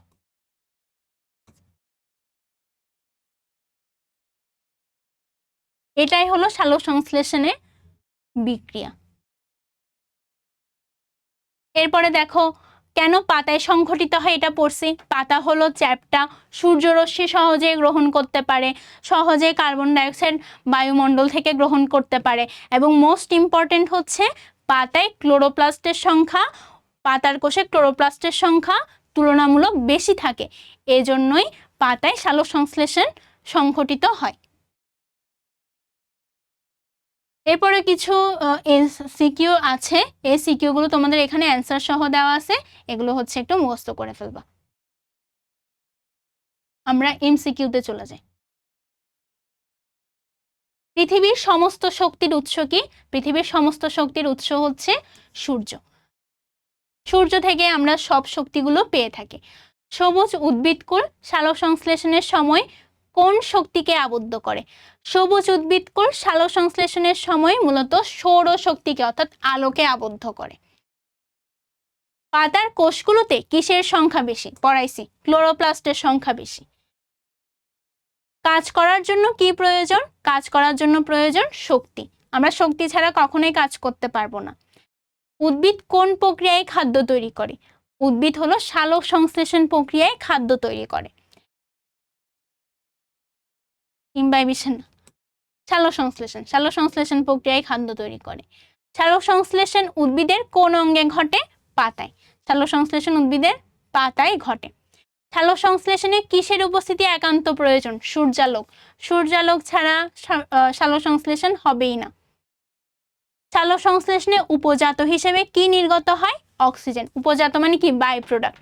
অর্থাৎ পাশাপাশি একটা আমরা চাচ্ছি যে গ্লুকোজ, অর্থাৎ আমরা শক্তি চাচ্ছি, তো গ্লুকোজ উৎপন্ন হচ্ছে, কিন্তু আমরা অক্সিজেন কিন্তু এই ক্ষেত্রে বাই প্রোডাক্ট হিসেবে উৎপন্ন হচ্ছে, এজন্য উপজাত বা বাই প্রোডাক্ট হিসেবে কি উৎপন্ন হয়? এটা হলো অক্সিজেন। প্লাস্টিকের ভিতরে কি থাকে? প্লাস্টিকের ভিতরে থাকে প্লাস্টিকের ভিতরে কি থাকে? প্লাস্টিকের ভিতরে থাকে পানি। ক্লোরোফিল উৎপাদনে সাহায্য করে কোনটি? ক্লোরোফিল উৎপাদনে সাহায্য করে নাইট্রোজেন। নাইট্রোজেন ক্লোরোফিল উৎপাদনে সাহায্য করে। পাতার কোন স্তরে সালোক সংশ্লেষণ বেশি হয়? পাতার কোন স্তরে বেশি হয়? পেলিসেড মেসোফিলে। এটা কোষ। উদ্ভিদ মাটি থেকে কোন প্রক্রিয়ায় পানি শোষণ করে? উদ্ভিদ মাটি থেকে যে পানি শোষণ করে কোন প্রক্রিয়ায় করে? অভিস্রবণ পদ্ধতিতে পানি শোষণ করে। অভিস্রবণ মানে কি? ধরো এটা একটা মূল, মূল অভিস্রবণ প্রক্রিয়ায় পানি শোষণ করে। অভিস্রবণ মানে কি? অভিস্রবণ মানে হচ্ছে মূল মাটি থেকে শোষণ করবে, শোষণ করার পরে মূলের ভিতরে চলে আসলে আবার মূল থেকে বাইরে বের হতে দিবে না, অর্থাৎ জাস্ট একটা পর্দা দিয়ে সে ভিতরে আসতে দিবে, কিন্তু বাইরের পর্দা থেকে, ভিতরের পর্দা থেকে সে বাইরের পর্দার দিকে কোনো ধরনের পানি বা খনিজ লবণ বা যেটা সে গ্রহণ করতেছে সেটা চলাচল করতে দিবে না। অর্থাৎ একটা পর্দার জাস্ট একদিকে হলো গিয়ে চলাচল করতে দিবে, অন্যদিকে চলাচল করতে দিবে না। এই প্রক্রিয়াটাকে বলা হচ্ছে অভিস্রবণ প্রক্রিয়া। নিমজ্জিত জলজ উদ্ভিদ কোনটি দ্বারা পানি শোষণ করে? নিমজ্জিত মানে কি? ধরো পানি আছে, পানির ভিতরে নিমজ্জিত জলজ উদ্ভিদ, তো পুরো দেহটা, এই উদ্ভিদের পুরো দেহটাই তো পানির নিচে আছে, কোন অংশ দ্বারা সে এখন পানি সংগ্রহ করবে? আগে শুধুমাত্র মাটির নিচে মূল থাকতো, মূল দিয়ে পানিটা শোষণ করত, এখন তো পুরো দেহটাই মাটির নিচে আছে, পুরো দেহটাই পানির মধ্যে আছে, তাহলে কোনটা দিয়ে পানি সংগ্রহ করবে? সারা দেহ দিয়ে সে পানি সংগ্রহ করতে পারবে, যেহেতু পুরোটাই নিমজ্জিত, তার জন্য সমগ্র দেহতল দিয়েই সে পানি সংগ্রহ করতে পারবে। সালোক সংশ্লেষণ প্রক্রিয়ায় অপরিহার্য উপাদান কোনটা? সেটা হলো আলো। সালোক সংশ্লেষণ প্রক্রিয়ায় অপরিহার্য উপাদান হচ্ছে আলো। সালোক সংশ্লেষণ প্রক্রিয়ায় কয়টি পৃথক পর্যায়ে সম্পন্ন হয়? সালোক সংশ্লেষণ প্রক্রিয়াটি 2টি পৃথক পর্যায়ে সম্পন্ন হয়। অক্সিজেন নির্গমন প্রক্রিয়াটি বিকারটি কত অংশ দিয়ে পানি পূর্ণ করতে হবে? এটা হচ্ছে 2/3। সালোক সংশ্লেষণে বাহ্যিক প্রভাবক কি?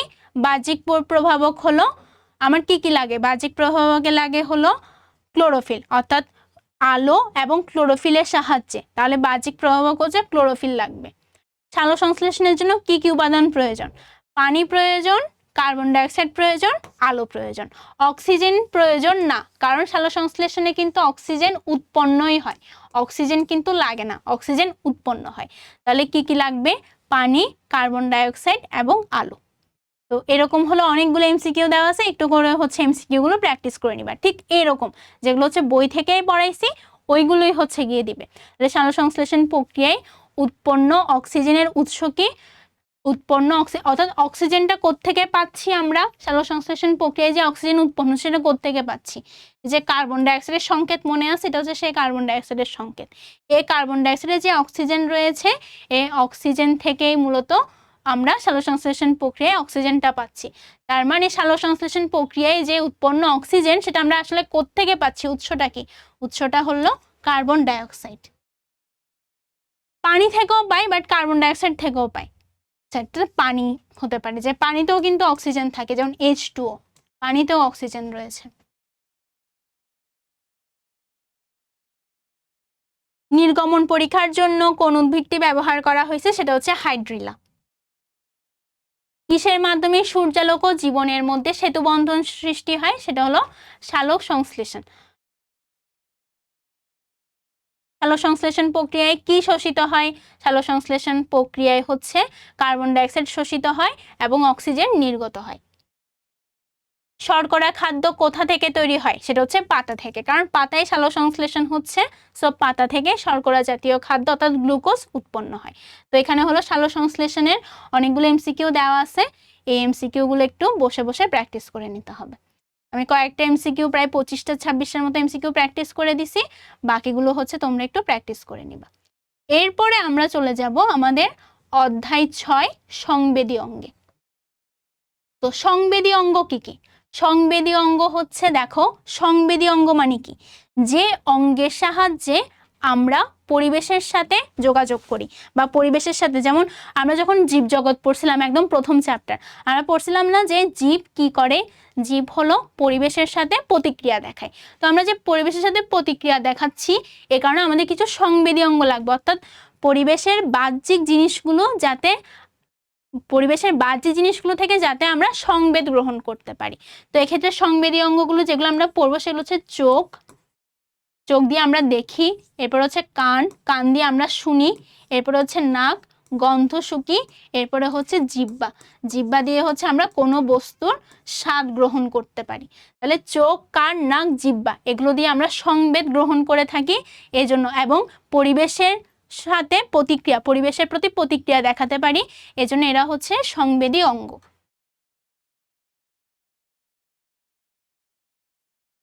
দেখো সংবেদী অঙ্গ হচ্ছে যেগুলোর সাহায্যে আমরা সংবেদ গ্রহণ করি, যেমন পায়ে কাটা ফুটলে আমরা হচ্ছে গিয়ে ব্যথা পাই, অর্থাৎ আমরা সংবেদ গ্রহণ করে থাকি।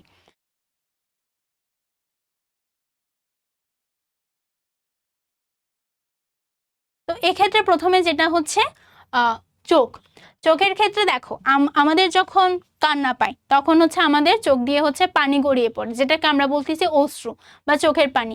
এই অশ্রু কোত্থেকে আসে? এই অশ্রু আসে হচ্ছে অশ্রু গ্রন্থি থেকে।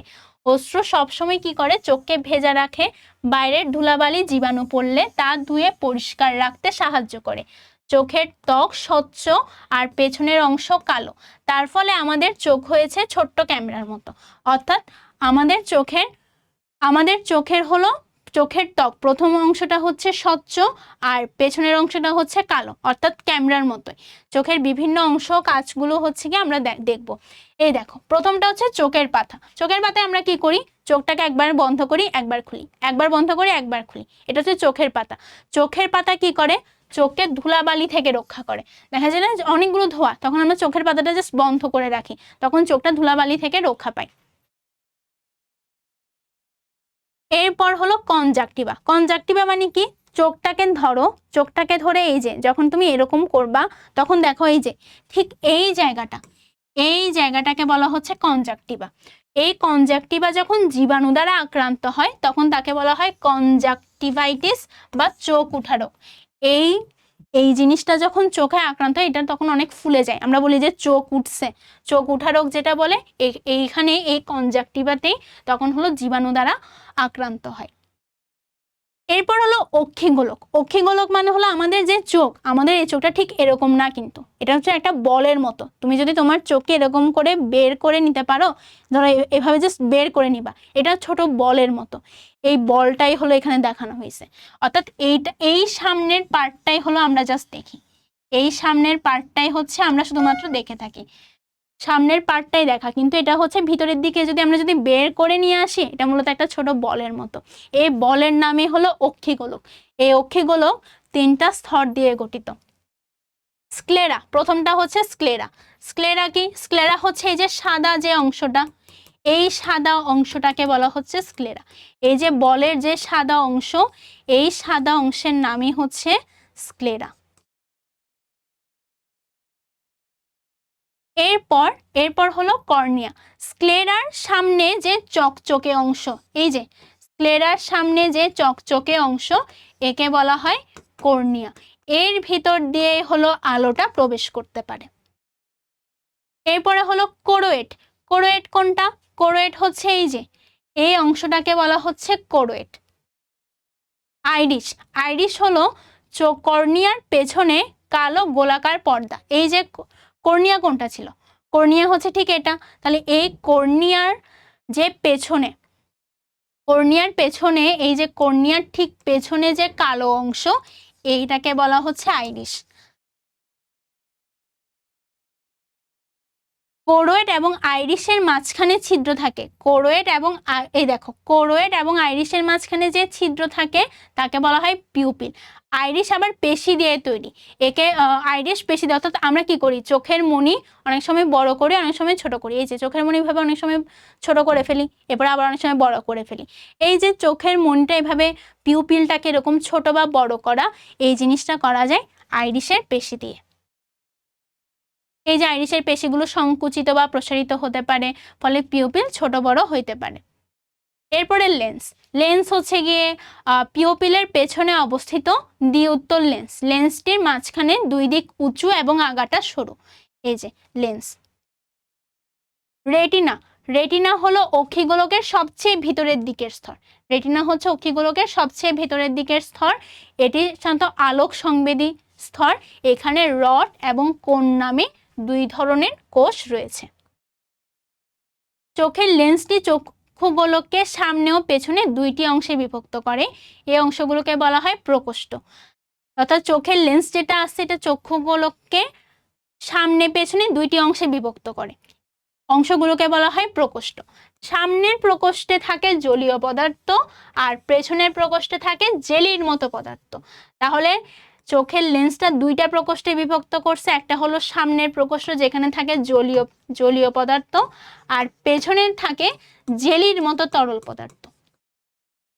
চক্ষুগোলকে আলোকরশ্মি প্রবেশ, পুষ্টি সরবরাহ এবং চক্ষুগোলকের আকার বজায় রাখতে সাহায্য করে। এরপরে হচ্ছে চোখের যত্ন নেওয়া উচিত, যাতে চোখের নানা ধরনের অসুখ না হইতে পারে। চোখ কিন্তু আমাদের শরীরের সবচেয়ে গুরুত্বপূর্ণ একটা অঙ্গ। দেখো, আমরা আমাদের পৃথিবীর যত ধরনের সুন্দর জিনিস বা যাই হোক, আমরা যে পৃথিবীকে দেখতে পারতেছি, সবকিছু কিন্তু আমরা চোখের জন্যই পারতেছি। তো চোখের জন্য চোখের যত্ন নেওয়া কিন্তু খুবই প্রয়োজন। এরপরে আসো কান। তাহলে কান কি? আমাদের মাথার 2 পাশে কি আছে? 2টা কান আছে। আমাদের মাথার 2 পাশে কি আছে? 2টা কান আছে। কান শুধুমাত্র আমাদের শুনতে সাহায্য করে তা কিন্তু না। কান কিন্তু আমাদের শুনতেও সাহায্য করে, আবার দেহের ভারসাম্য রক্ষার প্রধান অংশ হিসেবে কাজ করে। এবং কানের 3টা অংশ রয়েছে। একটা হলো বহিকর্ণ, মধ্যকর্ণ, অন্তকর্ণ। অর্থাৎ বাইরের একটা পার্ট, মাঝের একটা পার্ট, এই যে মাঝের একটা পার্ট, আর ভিতরের একটা পার্ট। বহিকর্ণ বাইরের একটা পার্ট, মধ্যকর্ণ মাঝখানের পার্ট, আর অন্তকর্ণ হচ্ছে ঠিক ভেতরের পার্ট। তাহলে বহিকর্ণে কি আছে? পিনা, কর্ণকুহর, কর্ণপটহ। দেখো, এই যে এখানে হচ্ছে কি পিনা, কানের বাইরের অংশ। এই যে এই পার্টটাকে বলা হয় পিনা। মাংস ও কোমলাস্থি দিয়ে তৈরি। এরপরে হচ্ছে কর্ণকুহর। কর্ণকুহর হচ্ছে পিনা একটা নালীর সাহায্যে যুক্ত থাকে। এই যে পিনা যেটা ছিল, এই পিনা কিন্তু একটা নালীর সাহায্যে যুক্ত আছে। এই নালীটাকে বলা হয় কর্ণকুহর। কর্ণপটহ, কর্ণপটহ যেখানে গিয়ে শেষ হইছে, যে পর্দাটাতে গিয়ে শেষ হইছে, এই পর্দাটাকে বলা হয় কর্ণপটহ। তাহলে এই যে পিনা, কর্ণকুহর, কর্ণপটহ, এই যে এটার নাম হলো পিনা, মাঝখানে যে নালীর মতো থাকে এটার নাম হলো কর্ণকুহর, আর এই যে যেখানে কর্ণকুহর যে পর্দায় গিয়ে শেষ হইছে একে বলা হয় কর্ণপটহ। তাহলে এই তিনটা পার্টই হলো বহিকর্ণের পার্ট। এরপরে মধ্যকর্ণ। মধ্যকর্ণ হচ্ছে কি, বহিকর্ণ অন্তকর্ণের মাঝখানে মধ্যকর্ণ অবস্থিত। এটা একটা বায়ুপূর্ণথলি যার মধ্যে মেলিয়াস, ইনকাস, স্টেপিস নামে তিনটা ক্ষুদ্র ক্ষুদ্র হাড় বা অস্থি রয়েছে। ঠিক আছে, তাহলে মধ্যকর্ণে কি কি ক্ষুদ্র ক্ষুদ্র হাড় বা অস্থি রয়েছে? মধ্যকর্ণের হাড় বা অস্থিগুলোর নাম কি?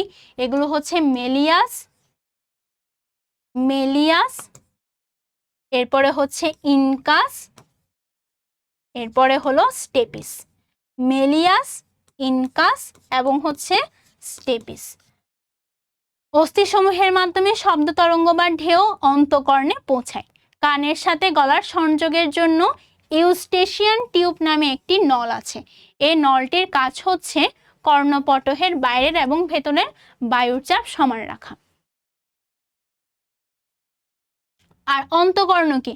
অন্তকর্ণ হলো অডিটরি ক্যাপসুল অস্থির মধ্যে অবস্থিত এবং অন্তকর্ণ দুটি প্রধান প্রকোষ্ঠে বিভক্ত। একটার নাম হচ্ছে ইউট্রিকুলাস আর একটার নাম হলো স্যাকুলাস। তাহলে অন্তকর্ণ কয়টি প্রকোষ্ঠে বিভক্ত? অন্তকর্ণ হচ্ছে দুইটা প্রকোষ্ঠে বিভক্ত। একটা হচ্ছে ইউট্রিকুলাস, একটা হলো ইউট্রিকুলাস, একটার নাম হচ্ছে স্যাকুলাস। তাহলে একটা হলো ইউট্রিকুলাস,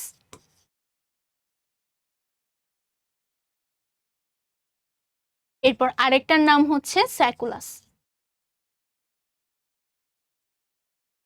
অন্তকর্ণের এই তিনটি অর্ধবৃত্তাকার নালী দ্বারা গঠিত।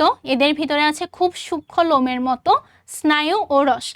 নালীর ভিতরে এই রস যখন নড়ে বা আন্দোলিত হয় তখনই কি হয়? স্নায়ুগুলো উদ্দীপ্ত হয়, আর সেই উদ্দীপনা গিয়ে কোথায় পৌঁছায়? মস্তিষ্কে পৌঁছায়। এই অংশই দেহের ভারসাম্য রক্ষার কাজে ব্যবহৃত হয়। তাহলে ইউট্রিকুলাস মূলত কি করে? সোনার চাইতো দেহের ভারসাম্য রক্ষার কাজ করে। আর স্যাকুলাস কি? স্যাকুলাস হচ্ছে প্রকোষ্ঠের চেহারা অনেকটা শামুকের মতো পেঁচানো নালিকার মতো। একে বলা হয় ককলিয়া। ককলিয়ার ভেতরে শ্রবণ সংবেদী কোষ থাকে। পেঁচানালিকা এক ধরনের রসে পূর্ণ থাকে, এই অংশ শ্রবণের কাজ করে। তাহলে অন্তকর্ণের একটা প্রকোষ্ঠ ইউট্রিকুলাস দেহের ভারসাম্য রক্ষা করে, আর স্যাকুলাস কি করে? স্যাকুলাস হচ্ছে শ্রবণের সাহায্য করে।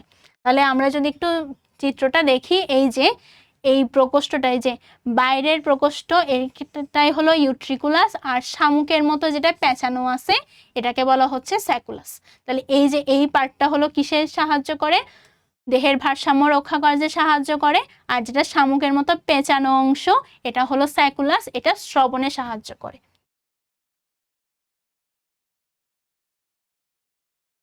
এরপরে হচ্ছে আসো নাক।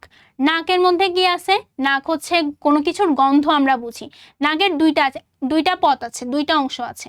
একটা হচ্ছে নাসারন্ধ্র আর নাসাপথ। তো নাসারন্ধ্র কি?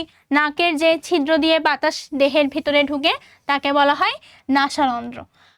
ঠিক আছে, নাকের যে ছিদ্র যেগুলো আছে এই ছিদ্রগুলোকে বলা হয় নাসারন্ধ্র। নাসাপথ মানে কি? নাকের ছিদ্রের পর থেকে যে পার্টটা শুরু হচ্ছে, নাকের ছিদ্রের পর থেকে যে পার্টটা শুরু হয়, যেটা গলবিল, পেছনে গলবিল পর্যন্ত বিস্তৃত, সেটাকে বলা হচ্ছে নাসাপথ। এই গহ্বরটি দুই ভাগে বিভক্ত। সামনের ভাগে হচ্ছে লোম আছে, আর পেছনের দিকটা পাতলা আবরণী ঝিল্লি। এই ঝিল্লিকে ঘ্রাণ ঝিল্লিও বলা হয়। এতে থাকে সূক্ষ্ম রক্তনালিকা যা অসংখ্য ঘ্রাণ কোষের সাথে সংযুক্ত থাকে, এজন্য আমরা ঘ্রাণ নিতে পারি। এরপরে হচ্ছে আসো জিহ্বা। আমরা জিহ্বা দিয়ে কি করি? আমরা জিহ্বা দিয়ে বিভিন্ন খাবারের স্বাদ গ্রহণ করতে পারি। তাহলে জিহ্বার ওপর একটা আস্তরণ রয়েছে, এতে বিভিন্ন ধরনের স্বাদ গ্রহণ হয়।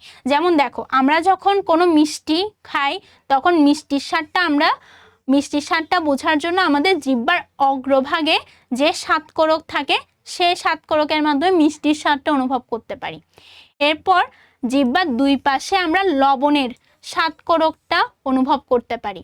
ঠিক আছে, এরপরে যে টক, সেই টকটা আমরা অনুভব করতে পারি হলো গিয়ে ঠিক পেছনের অংশে, অর্থাৎ পাশে, জিহ্বার পাশের পেছনের অংশে।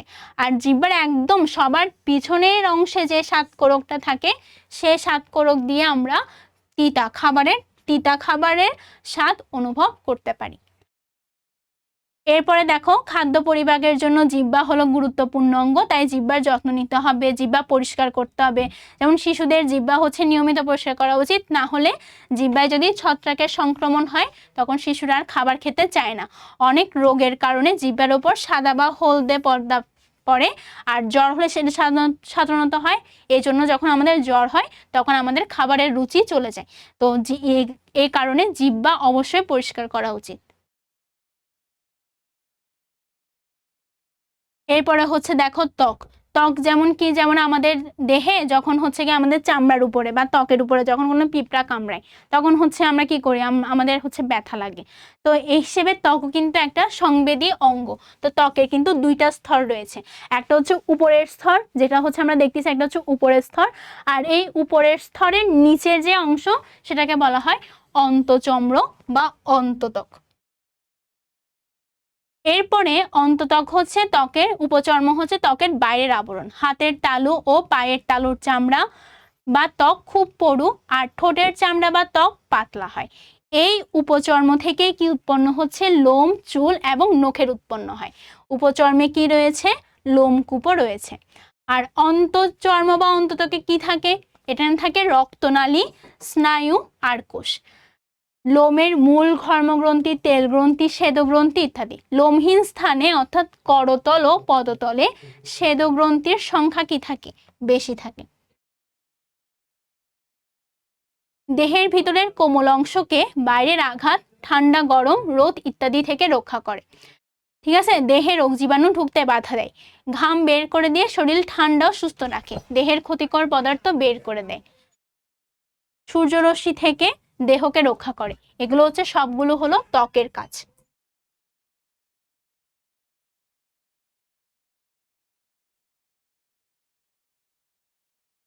এরপর ত্বকের যত্নের জন্য আমরা কি করব, ত্বকের যত্নের জন্য হচ্ছে নিতলে যা দরকার, নিয়মিত গোসল করতে হবে। নিয়মিত গোসল করলে ত্বক ও চামড়ার সংক্রমণ, খুশকি এগুলো সমস্যাগুলো এড়ানো যায়। অন্যের ব্যবহার করা তোয়ালে ব্যবহার করা যাবে না। এরপর বা নিজের ব্যবহার করা তোয়ালেটাও সাবান দিয়ে পরিষ্কার করতে হবে। এরপর যদি কোনো ধরনের সংক্রমণ হয়, খোসপাঁচড়া, দাঁত হয়, তাহলে আমাদের অবশ্যই ডাক্তারের পরামর্শ নিতে হবে। তো এগুলোই ছিল তোমাদের সংবেদী অঙ্গ। তাহলে সংবেদী অঙ্গের মধ্যে আমরা কি কি পড়লাম, সংবেদী অঙ্গের মধ্যে আমরা পড়লাম চোখ, কান, নাক, জিহ্বা আর ত্বক। এখন আমরা কিছু এমসিকিউ দেখব। তাহলে কিছু এমসিকিউ যদি দেখি, অশ্রুগ্রন্থি থেকে কোনটি নিঃসৃত হয়, চোখের পানি। এরপর আমাদের দেহের চালক কোনটি, আমাদের দেহের চালক হচ্ছে মস্তিষ্ক। আমাদের দেহ কিন্তু মস্তিষ্ক দিয়ে চলে। মস্তিষ্কই বিভিন্ন নির্দেশ দেয় যে এভাবে এই কাজটা করো, এভাবে এই কাজটা করো। আর ত্বক দিয়ে আমরা কোনটি অনুভব করি, ত্বক দিয়ে আমরা স্বাদ না, তাপ, হ্যাঁ, ঘ্রাণ না, শ্রবণ না, আমরা কিন্তু তাপ অনুভব করি ত্বক দিয়ে। ত্বক, কান, নাক, জিহ্বা, চোখ ইত্যাদিকে কি বলা হয়, এগুলোকে বলা হচ্ছে সংবেদী অঙ্গ। অক্ষিগোলক কতটি স্তর নিয়ে গঠিত, 3টি স্তর নিয়ে গঠিত। কি কি ছিল, কর্নিয়া, এরপরে হচ্ছে আইরিশ, এরপর হলো কোরোয়েড। 3টা স্তর নিয়ে গঠিত। কোনটি চক্ষুগোলকের অংশ, চক্ষুগোলকের অংশ হচ্ছে এখানে সবগুলা, স্ক্লেরা, ক্লোরয়েড, রেটিনা। কিসের সাহায্যে অক্ষিগোলককে নড়াচড়া করানো যায়, অক্ষিগোলককে নড়াচড়া করানো যায় পেশির সাহায্যে। পেশির সাহায্যে অক্ষিগোলককে নড়াচড়া করানো যায়। কোনটিকে খোলা ও বন্ধ করা যায়, চোখের পাতা। চোখের পাতাকে খোলা ও বন্ধ করা যায়। কোনটি আলোক সংবেদী স্তর, আলোক সংবেদী স্তর হচ্ছে রেটিনা। রেটিনা হলো আলোক সংবেদী স্তর। স্ক্লেরা স্তরের নিচের স্তরের নাম কি, স্ক্লেরার নিচের স্তরের নাম হচ্ছে কোরোয়েড। রেটিনায় কয় ধরনের কোষ থাকে, 2 ধরনের, রড ও কোন। রেটিনায় হচ্ছে 2 ধরনের কোষ থাকে, রড ও কোন। রড এবং কোণ, এই দুই ধরনের কোষ থাকে। তো অ্যান্সার হচ্ছে কত? অ্যান্সার হলো 2। কয়টি পেশির সাহায্যে অক্ষিগোলক আটকানো থাকে? কয়টি পেশির সাহায্যে? 6টি পেশির সাহায্যে। আমরা কোনটি দ্বারা শুনি? আমরা হচ্ছে কান দ্বারা শুনি। দেহের ভারসাম্য রক্ষার প্রধান অঙ্গ কোনটা? কান। শ্রবণ ইন্দ্রিয় কোনটা? এটাই হলো কান। কোনটি সমস্যার কারণে মানুষ বধির হয়? কানের সমস্যার জন্য মানুষ বধির হয়। শ্বাস গ্রহণকারী অঙ্গ কোনটা? নাক। এরপর ঘ্রাণঝিল্লির অবস্থান কোথায়? ঘ্রাণঝিল্লির অবস্থান হচ্ছে নাসাপথে। কোনটি ত্বকের কাজ? ত্বকের কাজ হচ্ছে শরীর নিরোগ রাখা, লোমকূপ দিয়ে ঘাম বের হতে না দেওয়া, বাইরের আঘাত থেকে রক্ষা করা, কুষ্ঠ হতে দেওয়া। সি নাম্বার, অর্থাৎ বাইরের আঘাত থেকে রক্ষা করা। লোমহীন স্থানে কোন গ্রন্থির সংখ্যা বেশি থাকে? লোমহীন স্থানে হচ্ছে গিয়ে কোন গ্রন্থির সংখ্যা বেশি থাকে? এটা হচ্ছে স্বেদগ্রন্থির সংখ্যা বেশি থাকে। সূর্যরশ্মি থেকে দেহকে রক্ষা করে কোনটি? ত্বক। ত্বক হচ্ছে সূর্যরশ্মি থেকে দেহকে রক্ষা করে থাকে। স্বেদগ্রন্থির সংখ্যা কোথায় বেশি? সেটা হচ্ছে কোথায়? আমাদের লোমহীন স্থানে, অর্থাৎ করতলে, যেখানে কোনো ধরনের লোম নাই, অর্থাৎ করতলে হচ্ছে গিয়ে স্বেদগ্রন্থির সংখ্যা বেশি থাকে। দাঁত রোগের লক্ষণ কোনটা? দানার মতো কি হওয়া, ফুসকুড়ি এবং দেখা দেওয়া। খোসপাঁচড়া কিসের রোগ? এটা হচ্ছে ত্বকের রোগ। খোসপাঁচড়া হচ্ছে ত্বকের রোগ। ত্বকে কোনো রোগ হলে কি করা উচিত? ডাক্তারের পরামর্শ নেওয়া উচিত। রেটিনার ক্ষেত্রে প্রযোজ্য, এটি আলোক সংবেদী স্তর, ঠিক আছে। চক্ষু গোলকের আকার বজায় রাখে, অক্ষিগোলকের সবচেয়ে ভিতরের স্তর। এটা না, চক্ষু গোলকের আকার বজায় রাখার জন্য কিন্তু রেটিনার কোনো দরকার নাই। এটা আলোক সংবেদী স্তর এবং অক্ষিগোলকের সবচেয়ে ভিতরের স্তর, অর্থাৎ 1 নাম্বার আর 3 নাম্বার। আইরিশের ক্ষেত্রে প্রযোজ্য, এর মাঝখানে একটা ছিদ্র থাকে, একে চোখের মণি বলে। এর পেশিগুলো সংকুচিত এবং প্রসারিত হইতে পারে। হ্যাঁ, সি নাম্বার। তো আমাদের এমসিকিউ, ষষ্ঠ অধ্যায়ের এমসিকিউ এখানে শেষ হলো। তো আমরা এই ক্লাসটাতে অধ্যায় 2, 3, 4, 5, 6 এই জিনিসগুলো পড়ে ফেলছি। তো আশা করি তোমাদের জন্য অ্যাডভাইস থাকবে যে প্রথমে তোমরা বইয়ের রিডিংগুলো পড়বা, ভালো মতো রিডিংগুলো পড়বা, যেগুলো দাগাই দিছে ওই জিনিসগুলো পড়বা। এরপরে এমসিকিউ করবা। এমসিকিউ করবার পরে যখন ক্লিয়ার হয়ে যাবে কোনো একটা অধ্যায় সম্পর্কে, এরপর তোমরা সিকিউগুলো প্র্যাকটিস করতে যাবে। তো এই যে এতটুকু পর্যন্ত একটা ক্লাস আমি চেষ্টা করছি যতটুকু পারা যায় 2, 3, 4, 5, 6 এই 5টা চ্যাপ্টার নিয়ে আলোচনা করতে। আশা করি তোমাদের ক্লিয়ার হয়েছে। তো তোমাদের পরীক্ষার জন্য অল দ্য বেস্ট। টাটা সবাইকে।